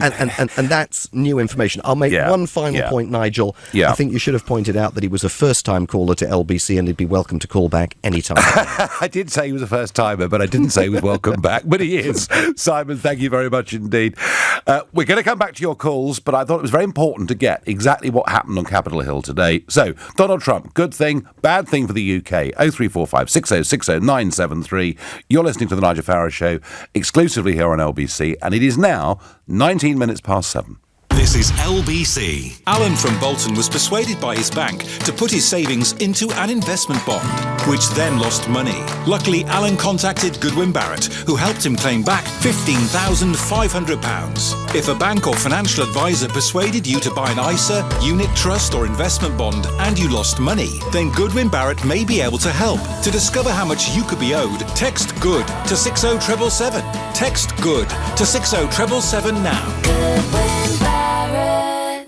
When it comes to cruising, you don't want to feel like just another number. Thankfully, the new boutique cruise ships by Saga offer a more personal service. Hello, Mr. Goodman. Oh, hello. Giving you flexibility and freedom. What about off-roading on a volcano? A taste of Bordeaux's finest? Or fancy a bit of flamenco? Lovely. Well, thanks to the new Explorer Shore Concierge, no ask is too big. And the smallest ships dock closer to port, meaning more time ashore rather than getting ashore. It's a boutique cruise experience personal to you. Boutique Cruises by Saga, for your spirit of discovery. Save up to 35% on our all-inclusive cruises. Search Spirit of Discovery to find out more. Over 50s only. Take 78. Enjoy our unbelievable Super Saver deal with 2 Co-op British ranch steaks and skinny fries for only £4. Yep, you went over the top again. Take 79. Our latest Super Saver deal. Co-op. It's what we do. Normally £7.50, subject to availability, participating stores. Offer ends 19th of November. You can trust some things to start your day off just right. The patter of rain falling outside. Lovely. The same rain falling inside through a leaking roof. Not so lovely. But you can make the rain go away, thanks to trustatrader.com. Simply pop online to find plenty of vetted, reviewed, reliable professionals in an abundance of trades. Like a roofer who's a ray of sunshine. Trustatrader.com. And now, before the next programme, a short poem written and read for you today by the celebrated poet Trevor Jones, simply called Life. Who knows what it really means? Means. Beans. Oh, delicious Heinz beans on piping hot buttered toast. Now that's poetry. Dreaming of the unique taste of Heinz beans makes it better. Time is money. Or so money says. Well, money. I know you like to dictate every hour of every day, add to my to-do list and throw the odd spanner in the works. But not anymore. This is my business, and I run it on my watch. I'm in control now, money. And times are changing. Save time with instant business invoicing, now on the Barclays app. Search Barclays Business and make money work for you. Must have a Barclays business account. T's and C's apply. Leading Britain's conversation. The Nigel Farage Show. Tweet at LBC using the hashtag Farage on LBC. Well, we heard Trump on a very, very wide range of topics there today. And in particular, of course, it was on this subject of the National Health Service and Jeremy Corbyn, and lots of people talking about it. Simon Marks, a long-term Trump watcher, of very much of the opinion that when this question was asked of the President here in June, during the state visit, he just did not know what the NHS issue was, but kind of thought things were on the table. I think ever since the next day it's been clear that it wasn't. But let's just listen to Trump versus Corbyn on this NHS issue. I'm sure he's a lovely man, but he's of a different persuasion, to put it mildly. Well, perhaps he is the opposite. He's at the opposite end. He says if we have a trade deal, Donald Trump, it'll be a Trump Brexit, and Trump will come and take over our National Health Service. What do you have to say to him? No, not at all. We wouldn't even be involved in that. No, we're trying to fix our health service. We all have our health service problems, and frankly, and you do over there, and we do. And one of the things that we're running so successfully on is how great a job I've done on healthcare. We've done a fantastic job. No, it's not for us to have anything to do with your healthcare system. That's pretty we're clear, just talking about trade. Your trade with us could be 4 to 5 times higher than it is right now. That would make your country much bigger economically than it is right now, and you're being held back by the European Union. So are other countries within the European Union. I mean, you have countries, Italy and others, that would do much better, frankly, without the European Union. But if they want to have a union, that's fine. But I think it's hurt your country. I also know for a fact, they're very tough people to deal with. I will tell you this. I told that to Boris. I said they're very, very difficult to deal with. And I have a magic wand. I could deal with it very easily. All I have to do is a certain step, and they'll be coming and dealing with me very easily. I always thought you had a little bit of a magic wand, too, but they never used it. You know what I'm talking about. I do. No, I do, and I'd love to have helped, but at the moment they've chosen not to use me in any of these negotiations. So we've got nothing to fear then. If we do a trade deal with the USA, the NHS is not up for grabs, is what you're saying. And the other line I get is, I don't even know where that started. I don't even know where your healthcare system started with respect to us taking over your healthcare system. It's so ridiculous. I think Corbyn put that out there. But to even think, it was never even mentioned. I never even heard it until I went over to visit with the Queen. So, that's Corbyn's line, really challenged by Donald Trump. Now, Trump says it's Corbyn that put it out there. Arguably, it was Trump for a brief period of time who was confused on the issue. But it's interesting. The other interesting point about that clip is just how Eurosceptic Donald Trump is. He absolutely believes that the countries of Europe will be far better as nation states trading and cooperating together. But is he a good thing or a bad thing for this country? And one thing for certain, he is going to be a topic in this general election. How could he not be, given the sheer size and importance of the United States of America. Robin is calling from Whitehaven. Good evening, Robin. Hello, Nigel. Welcome. I think I was embarrassed listening to that interview tonight. Absolutely embarrassed. It was shocking. Right. People aren't stupid, Nigel. They heard, I can't remember the exact words, when he stood next to Theresa May and said everything's on the table, including the NHS. Oh, Robin, I think we've been through this again and again and again, haven't we? I mean, no, Nigel, what we haven't been again and again and again. Simon Marks, Robin, hang on. Simon Marks was just on, who spends his life watching Donald Trump and commentating on Donald Trump, and is by no means, I would suggest, a fan necessarily of Donald Trump. And he made the point that when the question was asked at a press conference, Donald Trump did not know what the NHS issue was, countered by saying everything's on the table, and by the next day, when he understood the issue, he took it off the table. Isn't that clear, Robin? No, it is not clear at all. Really? If that's not clear, I'm not quite sure what I can do. Well, I'll tell you something. There's a programme on the other night on Channel 4, Trump's plan for the NHS. I would urge the listeners to watch that and make their mind up. And did Donald Trump appear in this programme? I don't think he was on it, no. But but he was just on LBC, Robin, wasn't he? Nigel, he cannot deny that he said that. He cannot deny he said it. He was there. It's all over the internet. You can watch the video. Oh, so Robin. This is painful. This is painful. You want to watch that interview back. Yeah, and he didn't know what the question was, did he? You should be embarrassed of yourself, Nigel. He didn't know what the question was.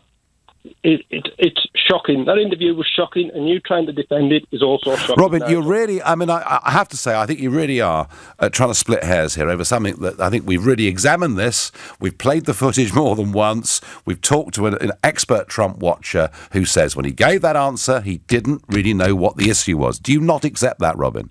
I do not accept that one little bit. Fair enough. No, fair enough. Fine. I can't convince you. I've tried, but there we are.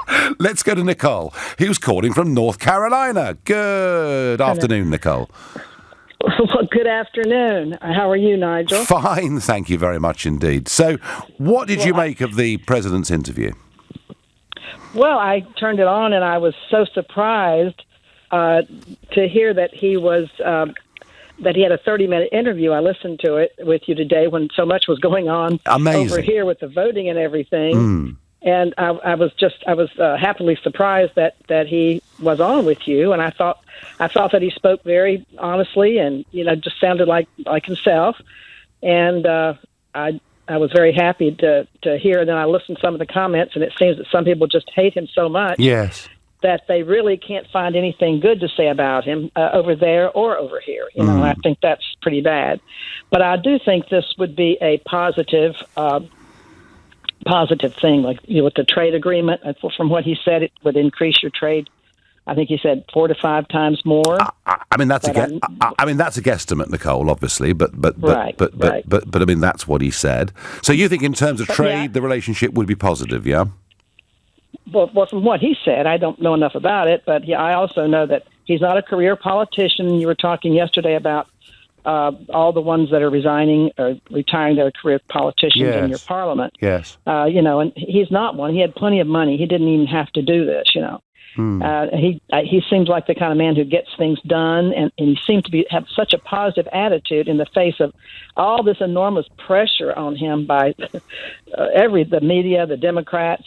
He seems to be persistent, and that he's kept his promises. It seems like it would be that you could use a guy like Trump on your side and to he says, get Nicole, things done. And, he says I've kept more promises that I made. So I don't know. Nicole, yes, I think so. Nicole from North. I had one more thing I wanted to say. Quickly, please. Yeah. Okay, you won't have to really worry about Brexit if you'll do one thing that I have to ask you. I really need your private email address. I have so much information from this person that you will know the name. Okay, I tell you what, I can't do it on the air. I'll put you back to the... It's to warn you. I will put you back to the control desk. I will put you back to the control desk, Nicole. Thank you very much indeed. You're listening to The Nigel Farage Show here on LBC at 7:30 in time for the news with Tim Humphrey. Donald Trump has given LBC a world-exclusive interview discussing Brexit and the upcoming general election. The US president has told Nigel Farage that Jeremy Corbyn would be so bad for the country, taking the UK into bad places. The Labour leader has responded by accusing him of trying to interfere to get his friend Boris Johnson elected. The president also talked about the impeachment case against him in the US and about meeting the royal family on his visit to the UK earlier this year. You can hear the interview in full on the Global Player. It's been announced the driver and operators involved in the Croydon tram crash won't face any charges. 7 people were killed and more than 60 were injured in the derailment in November 2016. British Transport Police say every scrap of possible evidence has been scrutinised. LBC weather: rain will spread eastwards across England, Wales and Northern Ireland tonight. Scotland will stay mostly dry, a low of 5.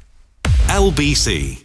Breast Cancer Now have been talking to LBC about the progress made in breast cancer and the work that still needs to be done to support the estimated 600,000 people living with the disease. The thing with breast cancer is that we have seen a really, really encouraging level of progress, but the problem is we haven't cracked it. We're still losing far too many people to breast cancer. Head to lbc.co.uk for more interviews with Breast Cancer Now, the research and care charity. LBC. Global Player. Radio, playlists and podcasts. Where it's all together. And all for free. So, whatever your mood. Whatever you're doing. And wherever you're going. Tackling the biggest stories. And the issues that matter. Global Player. Download it from your App Store now. Take 78. Enjoy our unbelievable Super Saver deal with 2 Co-op British ranch steaks and skinny fries for only £4. Yep, you went over the top again. Take 79. Our latest Super Saver deal. Co-op. It's what we do. Normally £7.50, subject to availability, participating stores. Offer ends 19th of November. From the writer and director of I, Daniel Blake, comes a riveting drama of searing human empathy. You don't work for us, you work with us. It's powerful, profound and urgent. I never thought it'd be this difficult. Ken Loach delivers unmissable cinema. How does your company get away with this? This is my family. Sorry We Missed You, in cinemas Friday, rated 15. Fly Ryanair to Dublin this winter. Cozy up with live music in one of Dublin's pubs. Check out the free museums or head to the coast for delicious seafood. Fly to Dublin from just $24.99 per person one way. Ryanair. Low fares made simple. Limited availability. Book by November 30th for travel by the end of March 2020. For conditions, see ryanair.com. Time is money. Or so money says. Well, money. I know you like to dictate every hour of every day, add to my to-do list and throw the odd spanner in the works. But not anymore. This is my business, and I run it on my watch. I'm in control now, money, and times are changing. Save time with instant business invoicing, now on the Barclays app. Search Barclays Business and make money work for you. Must have a Barclays business account. T's and C's apply. Lighten up your home with 20% off our wonderful range of lights. Homebase. Feels good to be home. Terms at homebase.co.uk. Feels like home. Mr. Farage. Yes, hello. Just one moment for the president, please. Thank you. Another world exclusive from LBC. Hello. Hello, it's Nigel. Nigel, how are you? Farage interviews Trump. Catch up now on Global Player. Leading Britain's conversation. LBC, The Nigel Farage Show. Well, you've heard what President Trump had to say. I want to know what you have got to say. Do you think he could be a good thing for this country, or is he a negative? Now, you know, some of the Corbyn supporters are saying that's a great endorsement. It's good for Jeremy Corbyn, because so many people dislike Trump, and that's kind of the line that Corbyn's been putting out there. But it does bring into question, you know, Corbyn constantly saying that it'll be a Trump NHS. Didn't sound like that to me, I have to say. Chris is calling from Camden. Good evening, Chris. Good evening, Nigel. Nigel, you said Trump didn't understand the question about the National Health Service. That's right. So presumably he didn't understand. No, actually, the question Simon on Mark trade. said that. Simon Mark said that. Okay, I didn't say that. Simon did, and he's absolutely right. I said he just said everything's on the table, but Mark's actually was more specific than me about it. Yes. Okay, so presumably he didn't understand the question on trade when he put 25% tariff on British goods 2 weeks ago. Chris, this is to do with the European Union. You know, these are EU Nigel. tariff schedules, and one of the points, Chris, about this is if we were outside the EU, if Brexit had been delivered, it wouldn't have happened.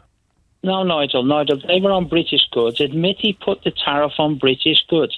It's all about Airbus. Boeing is massively subsidised by the American government. And on the economy, the American economy, all the money is borrowed. He owes China trillions. Are you saying that Airbus has not been subsidised in the most extraordinary well, of course ways? they have, but so is Boeing. So he's penalised British workers. Admit he put 25% tariff on British goods. As part of They're not European goods. Chris, They're British goods. Chris. Are they not British goods? The United Kingdom is part of the customs union of the European Union. All right. Yes, but when therefore, when a schedule goes on, it's an EU schedule, and it will affect people in the Czech Republic and people in the United Kingdom as well. But it is part of being. You've admitted he put tariffs on British goods. On EU goods, goods, Chris. No, Chris. EU goods. Chris, Scotch whisky's not European. Chris, we are not going to agree here, matey. They're EU goods. You're saying everything in Britain is EU goods. When it comes to tariff schedules, yes. Yeah, so you put it on. And on the economy, the American economy, the biggest holders of American government bonds are the Chinese. I know. He owes them trillions. You know that as well, mate. I know. They're facts. I know. So if they ask for their money back, how does he pay it back? He said the Chinese economy is going down. Well, it's not actually. Well, that's arguable. China's growth has slowed. All right, it's slowed. So was America's. Yeah. China's growth has slowed, and America, first 2 years of the Trump presidency, did phenomenally well, and nobody would argue that it didn't. Chris, look, surely the point about Scotch whisky is that when we're outside of the European Union and the EU's customs controls, we'll be able to have a trade deal with the United States of America, won't we? Of course, but who's to say he won't put tariffs on it, Nigel? Because he wants to have a free trade deal with us. He has done from the very week that he got elected as president. Nigel, he hates the European Union. Yes, but he loves the United Kingdom, Chris. No, Nigel, he put tariffs on British goods. That's all. Oh dear, Chris, I'm bored. Goodbye. Let's go to Henry, who's a new caller from Linford in Hampshire. Henry, good evening. Hello, Mr. Farage. Thank you for having me on. Not one little bit. Right, so, some people, it seems to me, dislike Trump, and I understand they dislike Trump, but shouldn't we respect the office, regardless whether we like him as a person or not? Of course we should. I mean, I think that the British people in general, they don't show a lot of respect to him, and honestly, he doesn't deserve half the flack he gets. Oh, interesting. Okay, that's your view. Yeah, well, it was, I have to say, when we get all sorts of dictators from all over the world who come on state visits to this country and drive down the Mall, and I'm talking about countries with all sorts of horrible executions and persecution of minorities, and senior members of our parliament, including Speaker Bercow, are very happy to put white tie on and turn up, and yet, the president of the USA comes along, and you'd think from some of the behaviour in June, Henry, that he was a war criminal. Yeah, precisely. It doesn't matter about your political persuasion. You should still afford, one of the most powerful countries, if not the most powerful country in the world, some respect. Well, I think you should too. What, as far as our future relationship goes, Henry, are you worried about chlorinated chicken and issues like this? Of course not. Well, but a lot of people have said there's been a huge scare. We could be eating chlorinated chicken. I mean, this has been painted. I suppose, actually, do you know what? If the label said what it was, we could sort of pick and choose as consumers, couldn't we? Yeah, and also a lot of our salad and vegetables are washed in chlorine anyway, so I wouldn't see it as a massive problem. It's a secret. You're not allowed to tell anybody that. It's just chicken from America that's chlorinated. Henry, I agree with you. You're absolutely right. Our salads are. Sometimes it's difficult to get logical conversations going. Henry, thank you. Josh is a new caller from Aberystwyth. Good evening, Josh. Good evening, Nigel. Look, I wanted to say I think Trump is bad for Britain because he's an unreliable ally. You can see this from what he was saying to you about, say, ISIS prisoners. He said that Britain wouldn't take back their ISIS prisoners and left them to America. But it wasn't America that was looking after the ISIS prisoners. It was the local forces, the same local forces he abandoned to Turkey. So how can we rely on anything this man says? He could turn it around the next day. He could say he's your best friend today, and tomorrow he could be saying, I don't know that, Nigel. Do you know something, Josh? Josh, I will take issue with that, and I'll tell you why.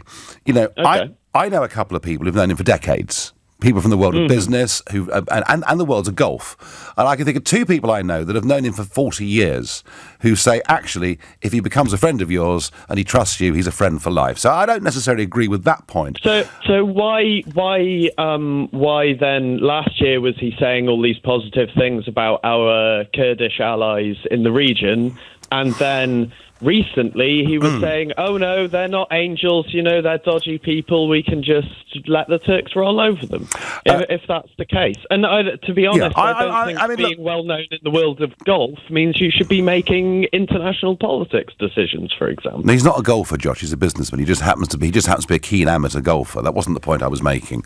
I think he's too much of a keen amateur, that's the point I'm making.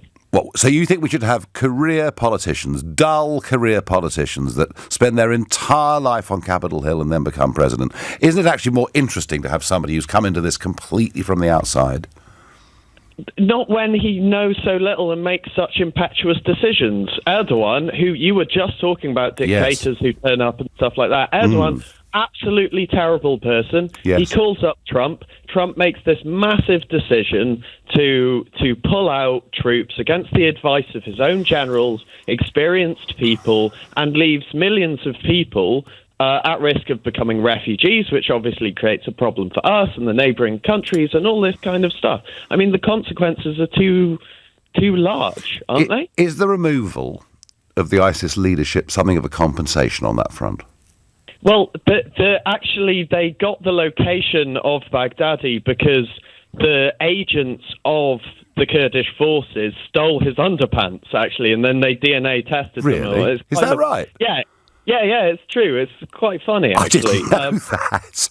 Yeah. So these same people who enable Trump to go around saying that, he's this great guy, this guy who, by the way, has never served in any military, and it's actually the brave forces on the ground, both Americans, Kurds, Arabs, and the others, who actually did the job. And Trump typically kind of takes the credit for that when he doesn't really deserve it, when he's betrayed those very same people. Josh, I'm going to have one point here of very strong agreement with you, very strong agreement, and that is that the Kurds have had a pretty rotten time of it with too few people in the world prepared to help them, and I do absolutely agree with that point. That point I'm absolutely with you on.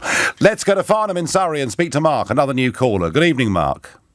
Good evening, Nigel. Thank you very much. Not at all. So, good thing or bad thing for the UK as we go ahead into the next few years? Well, in my humble opinion, I think Donald is a great thing for the UK, for the simple reason that he's out of the political sphere, so he's an outsider like yourself. And I think the general population, the majority of the general population, are crying out for some honesty. And, the way he comes across, he's obviously a character. He has mannerisms, and sometimes he's not so polished. A little bit like me on this phone call. No, you're doing very well, Mark. Oh, thank you. But, he's looking for friends. He's looking for people he can trust. And I think, I'm English, born and bred, obviously. And in the UK, I think we tend to stereotype the US way too much. There are incredible people in the US. They're at the forefront of technology. There are actually some really exciting things happening in the States, which we can get involved with. And, when people talk about chlorinated chicken and things like that. I'd like to flip that on its head, because at the moment in the States, there's been some incredible breakthroughs in genetics, and they've found out, there's a chap called David Sinclair, who's a PhD at Harvard Medical School, and he's actually discovered one of the secrets to longevity. And, and there are some incredible people over there. I might be a touch sceptical about that, Mark, but I do get the general point about science. And I have to say, Mark, whenever I hear, oh, my goodness me, trade deal with America, our food standards will be lower. Do we really think that in the most litigious country in the world that food standards are somehow dangerous in America? I really don't. So, Mark, overall, you give him the thumbs up for the future, yeah? Yeah, he's pro-democracy, he's pro-NATO, he's pro-equality and rights, he's pro-business. What's not to like? OK, well, there's a lot of people out there disagree with that, but Mark, thank you. You're listening to the Nigel Farage Show here on LBC, and it's now 7:45. Mr. Farage? Yes, hello. Just one moment for the president, please. Thank you. Another world exclusive from LBC. Hello. Hello, it's Nigel. How are you? Farage interviews Trump. Catch up now on Global Player.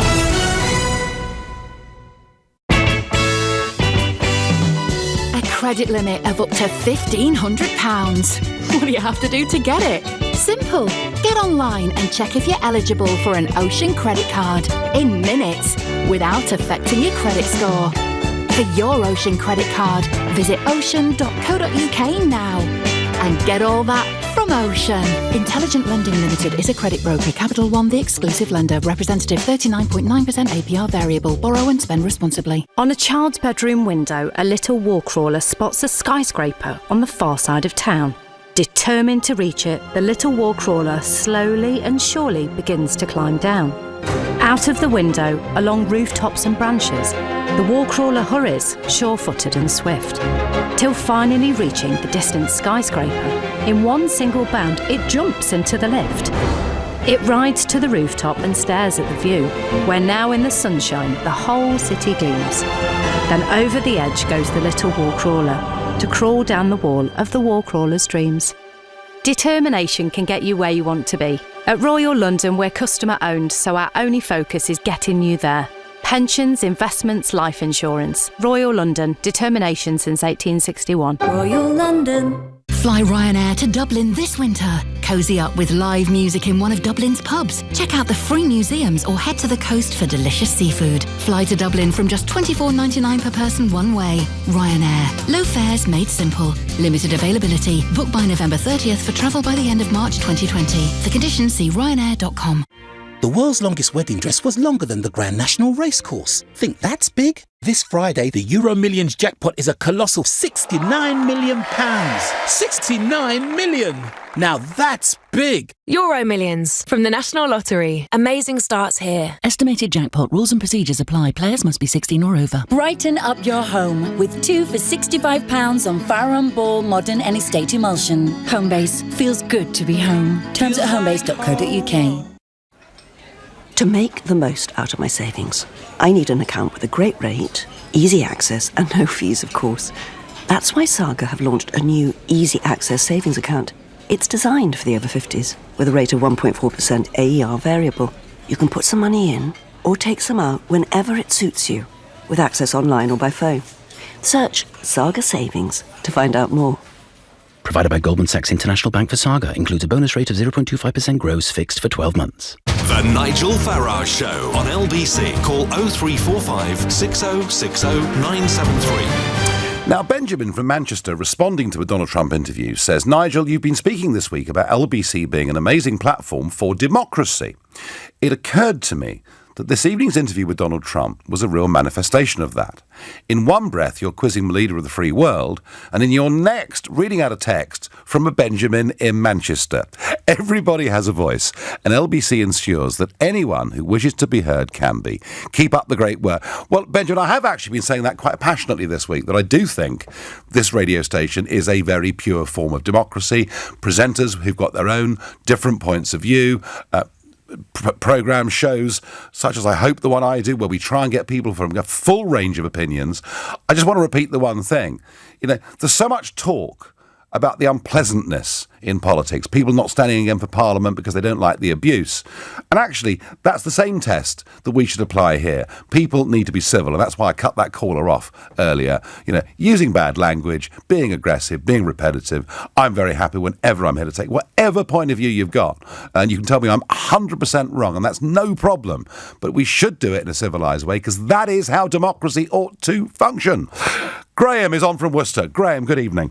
I totally agree with you, Nigel, and I bet that gentleman is milkshaking himself as we speak. Very good.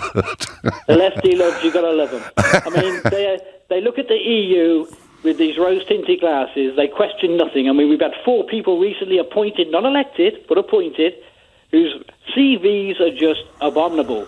Insider trading, Sent the one woman in charge of the German defence, sent them off to a NATO exercise with broomsticks for guns. I mean, it's just unbelievable. Well, the European Commission has a very long tradition of domestic failures being sent there. It's a point I've made many times over the years. But bang on. But the trouble is, I haven't got time to allow anyone to respond to that comment right now. So Graham, what do you make of Trump's demeanour in that interview and his attitude? Listen, he's a friend of this country. Now, if you look back at the USA, we haven't got to go back too far to look at old Buffalo Bill Clinton. Look what he got up to with Monica Lewinsky. Nobody seems to have a big problem when he turned up. Go back a bit further, we got the Kennedys. Everybody loved the Kennedys. Yeah. Linked with Marilyn Monroe and various other things. And then we look across to Mr. John Major. He had an affair with Edwina Curry while in power. Nobody seems to have a problem with any of that. Poor old Donald, because he's a successful man, because he does what he says he's going to do. They just don't like it. He's like Muhammad Ali was looked upon back in the early days. Is it, Graham? I mean, it's not just the personal stuff, is it? I mean, it's clearly, when it comes to policy, Trump has broken completely away, hasn't he, from where American politics elected him to do, hasn't he, Nigel? American politics. They wanted the immigration sorted. They wanted the country put first. They wanted America put first. That's what they voted for, and that's what they've got. But is it over the immigration stuff, Graham? Is that why they really hate him? But it's everything. I mean, it's basically the man does what he says he's going to do. Mm-hmm. He's a straight shooter. He's a straight talker. He runs a presidency no different to how he ran that apprentice program that he had. Shoots on the hip. He does exactly what he says he's going to do. And people tell me, Graham, that's a terrible thing. That you can't have a reality TV star as president. As I said, these people, I call them lefty loves, but Graham, thank you. You can't fathom these people out because their logic doesn't become logic. I'm sure they say the same about you, Graham. Graham, thank you. We are off to Los Angeles to speak to Mark, who's a new caller. Good afternoon, Mark. Hi, Nigel. How you doing? I'm well, thank you for the call. So, are you a Brit on holiday or living there? No, I live here. I moved out last year because my wife's American. Okay. So it brought me out here because the visa process both ways is quite nightmarish, to say the least. But there we are. Needs to be done. So I thought the call was really good, and I actually just wanted to call from a British perspective that lives in America, and a little bit of clarity. I think there's so much misinformation about things like food standards, all that. I mean, I eat the food here. I'm fine. Really? I really I thought this chlorinated chicken was deadly. Well, yeah, apparently it'll kill you in 7 days by that film, The Ring. Obviously there are standard differences, and, it doesn't really matter what one thinks about Trump. Ultimately, it's about what's best for Britain.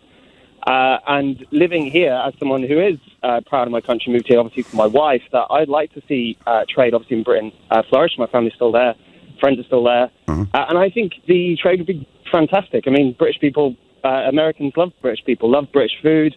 I think the industry would boom if it had access to America. And you've got to bear in mind that it's the biggest economy in the world by far. It's like 22 trillion GDP. Right, so you're really pro this. You really think it's a good idea, yeah? Yeah, regardless of whether it's Trump in power or not, I think it's good for Britain. OK, Mark, you've made that point very, very clearly. And you're living in a very much a sort of Democrat stronghold where Trump is not a popular figure. Yeah, I think Trump's disliked more here than he is anywhere in Britain. Right. That's for sure. I think that's probably the West Coast. That's probably true, Mark. Thank you for your call. On Twitter, I get, surely the President of the States should not endorse anyone in his official capacity because that would be interfering and influencing our election. I make the point again. Obama broke with precedent, and it's now kind of open season on leaders commenting on other countries, and that's just the way it seems to work, right or wrong. John is a new caller from Haringey. Good evening, John. Hi, good evening. Good evening. So, is he going to be a good friend of our country's going on from here? Do you believe that or not? Well, I think people are getting a bit confused with the US historically being a friend of the UK and Trump himself. Okay.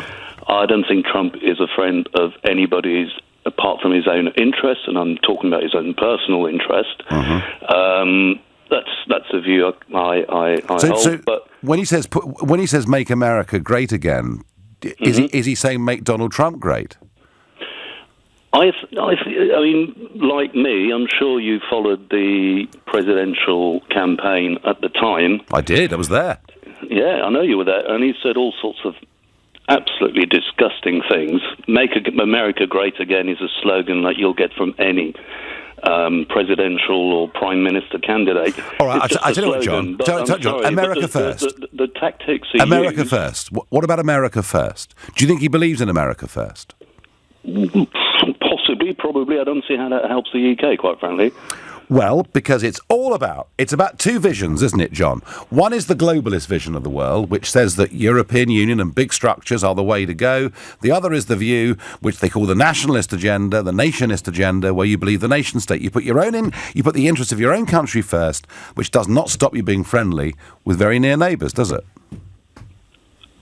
No, sure it doesn't. So what, the US is a very near neighbour of the UK's, is it? I think in terms of language, culture, shared history, intelligence, military, and being the biggest investors in each other's country, I think we're very close indeed, yes. Oh, okay, all right. That's my view. I'll leave you to hold that view then. All right, no, we disagree, John. Thank you very much indeed. So, the election campaign, of course, is kicking off next week. We're going to enter the official election period, and clearly that means that I have a bit of a conflict as leader of a political party in this country. And so tonight, I'm afraid, this is my sign-off for some time. I won't be with you. As I said, last time I took a break, I've loved being here. I've been here the best part of 3 years. Enjoy it. I've been an LBC listener since 1978, so I'm a proper full-on enthusiast, and it'll be a little bit of time before I'm back. But one thing for certain, if you want to know what the public think, it's LBC, where they're allowed to call and give their opinions. And I will be not presenting, but I will be listening as I'm traversing the motorways of this country. On the Trump interview, if you want to hear it again, go to Global Player, or indeed, you can stay tuned to Ian Dale, who is up next and who I'm handing over to. Well, Nigel, I'm going to keep your seat warm on a Sunday morning, and I hope you'll come and do an interview with me at some point during the election. That'll be entertaining. I will. I just want to ask you, though, how long has this interview been in the planning? How did it come about? It's been talked about for some time. Really, when he was here in June for the state visit, I did spend some time with him that week. And I did explain what I was doing here at LBC, and he said then, yeah, of course we'll do it, so it's taken a few months to do it, but I think in some ways it's come at a very interesting time. For him to have come on and spent that time with me on the phone, on a day when he's lost a big vote, potentially difficult vote, dangerous situation perhaps. Ultimately it won't be, but it's going to be a damn nuisance for him, up on Capitol Hill. So I thought the way it all worked out in the end couldn't have been better, really. But yeah, these things do take a little bit of time. And of course, the truth is, Piers Morgan got there first, didn't he? Not sure he got as long as you did, though. No, it was remarkable. You obviously won't have been looking at Twitter while you've been doing the programme, but the number of people who are saying outrageous that LBC should broadcast an interview with the President of the United States. People have lost their marbles. And I'm thinking, well, I don't know of any UK broadcaster or presenter that has ever got a 30-minute interview with the President of the United States. So whatever they think of him, whatever they think of you... you got the interview, and I haven't actually listened to it yet because I want to listen to it in the next half an hour so I can then follow it up. But from the bits I've heard, you got a lot of news lines out of it. Absolutely, yes. And in the end, that's what matters. And people seem to want a haranguing interview. And if you don't do a haranguing interview, it isn't a proper journalistic interview. But you and I both agree. People speak more when they're relaxed. Absolutely. It's a conversation. If you do a conversation, you get the news lines. Ian, he was very frank, and I know him reasonably well, as you know, and he was very himself, I thought. Yeah. He really was. Well, congratulations. Thank you. We're going to do it all again. And enjoy the election. I will have great fun. And we'll see you back. But of course, now that you've got the interview with Trump, Nigel, you're totally dispensable. Of course, of course. No, hopefully I will be back on LBC at some point. I'm sure you will be, and enjoy the campaign. Right, well, coming up in the next hour and a half, I've had an easy day today, haven't I? Only an hour and a half programme. It's actually, it's actually been 2 hours, but we are going to play out Nigel's interview with Donald Trump because a lot of you, I know, tune in at this time. You won't have heard it, or you might have heard some clips in the news bulletins, but it seriously is worth listening to the whole thing. We'll get your reaction then after 8:30. A lot of people are saying outrageous that the President of the United States should interfere in a British election campaign. Well, it's a point of view. Of course, Obama did it 3 or 4 years ago. Slightly different circumstances, I would argue, there. So I'd be interested to hear your views on that. And who does this benefit in the election campaign, the Conservatives or Mr Corbyn?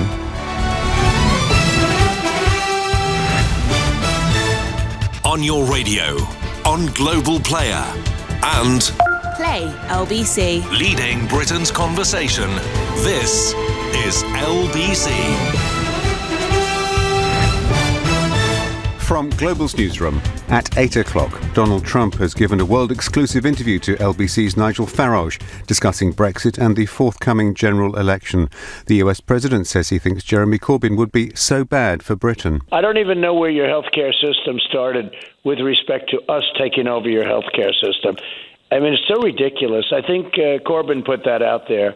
But to even think, it was never even mentioned. I never even heard it until I went over to visit with the Queen. He also said Theresa May had not listened to his advice on how to do a Brexit deal, and said Boris Johnson's agreement makes it difficult for a US-UK trade deal. We're far and away the largest economy in the world, and we want to do trade with UK, and they want to do trade with us.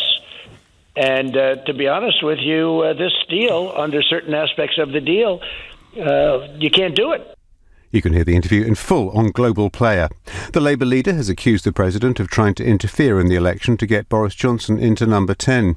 Mr Corbyn has started Labour's general election campaign. At a launch event in London, he promised to raise the minimum wage and scrap tuition fees. This election is a once-in-a-generation chance to transform our country, to take on the vested interests that are holding people back. Mr Johnson says he'll stand up for police and the NHS, and he says a Conservative government will get Brexit done. The Liberal Democrats have called any kind of Brexit bad for the economy. A report has found a grant awarded to a firm owned by one of Boris Johnson's friends was appropriate. The Prime Minister was accused of treating US businesswoman Jennifer Arcuri more favourably when he was London Mayor. The government internal audit agency says Hacker House was eligible for £100,000. The family of the British backpacker Amelia Bambridge have paid an emotional tribute to her after her body was found in the sea. The 21-year-old disappeared after a night out on the Cambodian island of Koh Rong last week. Police have confirmed that the driver in the Croydon tram crash won't be charged. 7 people were killed and more than 50 injured back in 2016. There'll also be no action against Transport for London or the tram company involved. Passenger Claire Webb was one of those hurt. She's spoken to LBC. I appreciate that they've put a lot of safety measures now in place, but I just feel that this didn't need to happen for those safety measures to have been in place in the first place. The Lbc Markets Report, the FTSE 100 has closed down 82 points at 72.48. The pound buys $1.29 and €1.16.